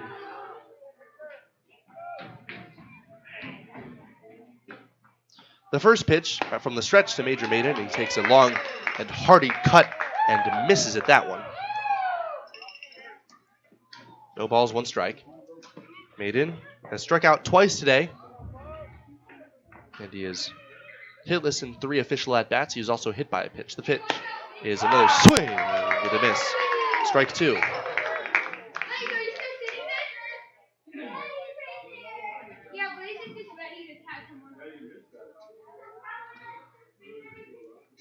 Here's the pitch on the way, and a swing and a foul straight back. So Maydon has not shortened up whatsoever in his approach. Another big long swing. And it's still 0-2. 9-4 Pioneers here in the ninth inning. Blumenshine, the right-hander, deals from the stretch, and he jams him up with the fastball, and it's filleted out of play. Foul.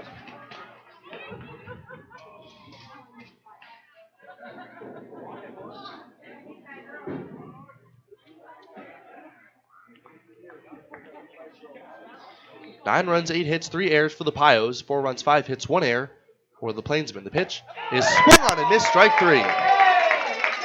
So Maydon wears the hat. He has now struck out 5 times this series.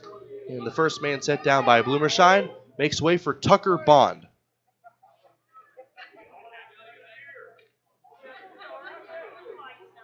Next up for the Plainsmen, first baseman, number 34, Tucker Bond. So Tucker Bond, a right-hand batter. Up at bat, he takes a breaking ball, low and outside for ball 1. We've seen that fastball predominantly from Archer Blumenshine as he gets his sign from Lang, the catcher. Infield's playing straight away. The pitch on the way is a swing with a miss. The Plainsmen are down by 5, but they're all acting like as though they can tie the game with 1 swing. Nobody on with 1 man out here in the ninth. The pitch on the way. And a fastball down and out of the strike zone.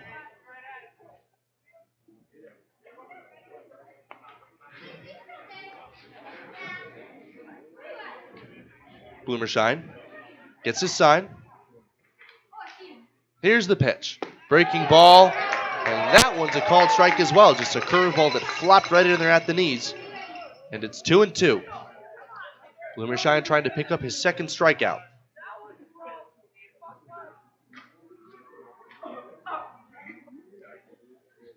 The pitch. Down and away. Breaking ball in the dirt. Ball 3.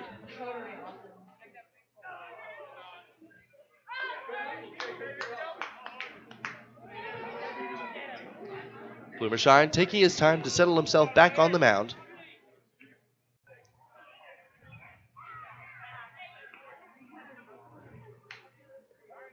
Now he sets. The payoff pitch is hit hard on the ground to third. Up with it, Fisher takes his time, throws low to first. What a pick at first by Halleck. Oh my! He ended up on his stomach. And though the throw from Fisher ended up barely clearing the infield grass, Halleck makes it so it's just a simple 5-3 in the box score. You'll definitely take that as a pitcher and as an infielder. As it's often said, behind every great infielder is a great first baseman that can stretch and can pick and do all that. First pitch to Jovan Suarez is a called strike on the inside corner. The Plainsmen down to their final out.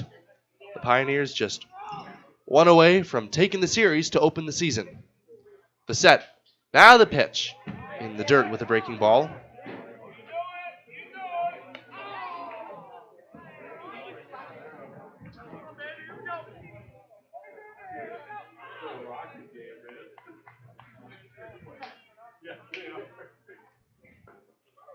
Here's the set.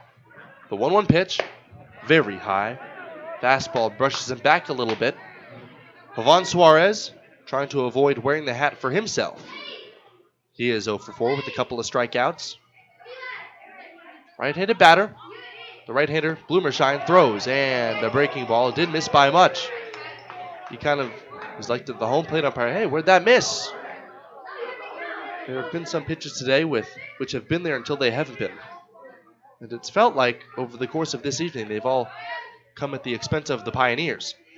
Nonetheless, 9-4 they lead here in the ninth. The 3-1 pitch is swung on and missed over the outer half with the fastball.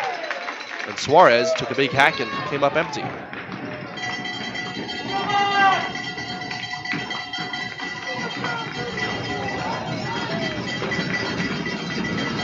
Oregon Trail Park on their feet. The 3-2. He's stricken out, and the ball game is over. Blumershine picks up the final 3 outs, and the Pioneers have taken the first 2 games of this 3-game series. The final line score: 9 runs, 8 hits, 3 errors for the victorious Pioneers. 4 runs, 5 hits, and 1 error for the losing Plainsmen. Bryce Butterfield threw well. He will get a no decision. Dylan Graw, as I correct myself, he will be saddled with the loss. The winning pitcher, deservedly so, Landon Murray. 4.1 innings pitched, no earned runs allowed, and 6 punch-outs. We'll be back with our post-game show in just a minute. One more time, 9-4 the score on the West Coast scoreboard. Byers Realty has been helping people in the community find their dream home since 1994. If you're looking to buy or sell your home, our friendly team will put in the work to reach the finish line. We also do property management for buildings in Scottsbluff, Gearing, and beyond. You can find an extensive list of our properties by visiting our website at callbyersrealty.com or visit us at our Scottsbluff offices on Avenue B, next to Bumper. Panhandle's best, Byers Realty. Community strong, community proud. We have what you're looking for. Drew is enjoying the new ice cream sandwich from Runza. I like to call it a cookie hugwich. Huh? Because it's really just 2 fresh baked chocolate chip cookies giving some chocolate vanilla twist ice cream a hug. Oh. Like the ice cream got a little sad and the cookies were like, oh, come here, buddy. Well, that is adorable. Try Runza's new ice cream sandwich today. Because from the way we make it to the way it makes you feel, Runza makes it all better.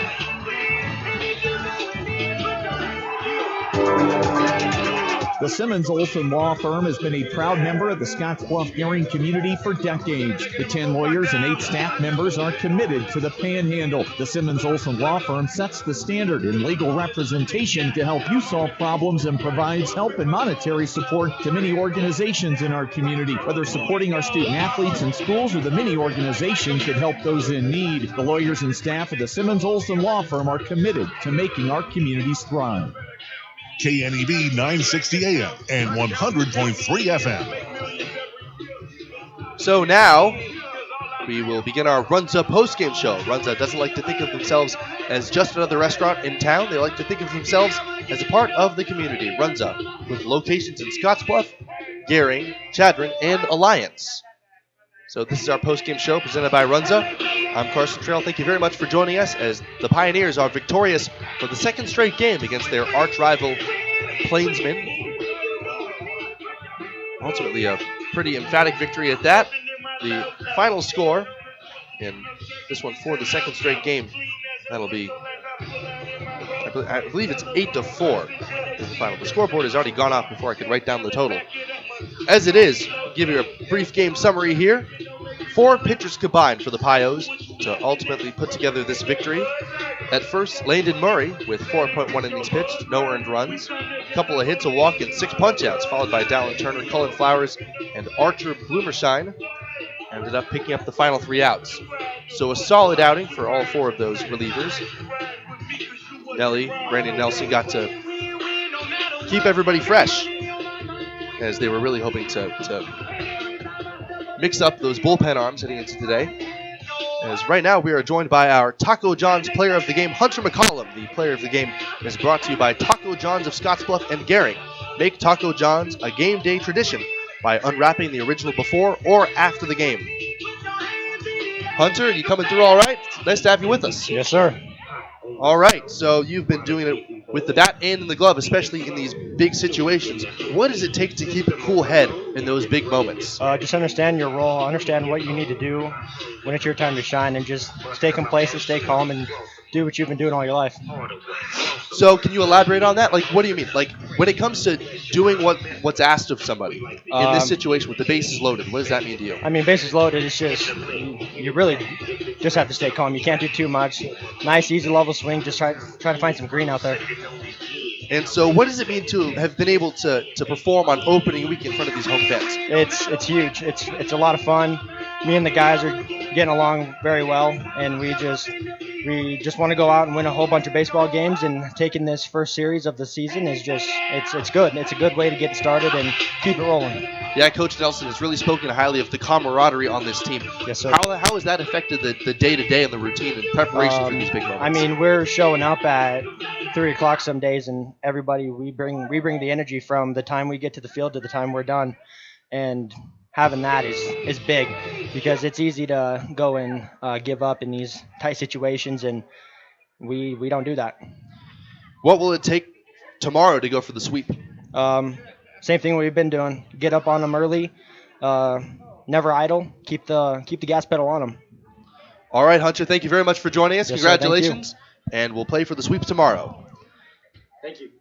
Once again, that's our Taco John's player of the game, Hunter McCollum, who's been putting together an outstanding series and really got the hit that made the game feel out of reach early. A 2-run single that came all the way back in the 5th inning, a 5-run frame put up by the Pioneers. So we're going to wrap things up here. My name is Carson Trail. Thank you very much for joining us in the Logos broadcast booth for some more Western Nebraska Pioneers baseball. First pitch will be tomorrow, once again at 6:35 p.m. Mountain Time, with the pregame show beginning between 6:20 and 6:25. Once again, thank you very much for joining me. The Pioneers victorious in this one as they play for the sweep tomorrow at Oregon Trail Park. Good night, folks. Are you ready to put down roots into a home you love? Hi, my name is Jennifer Yurdi Ellis,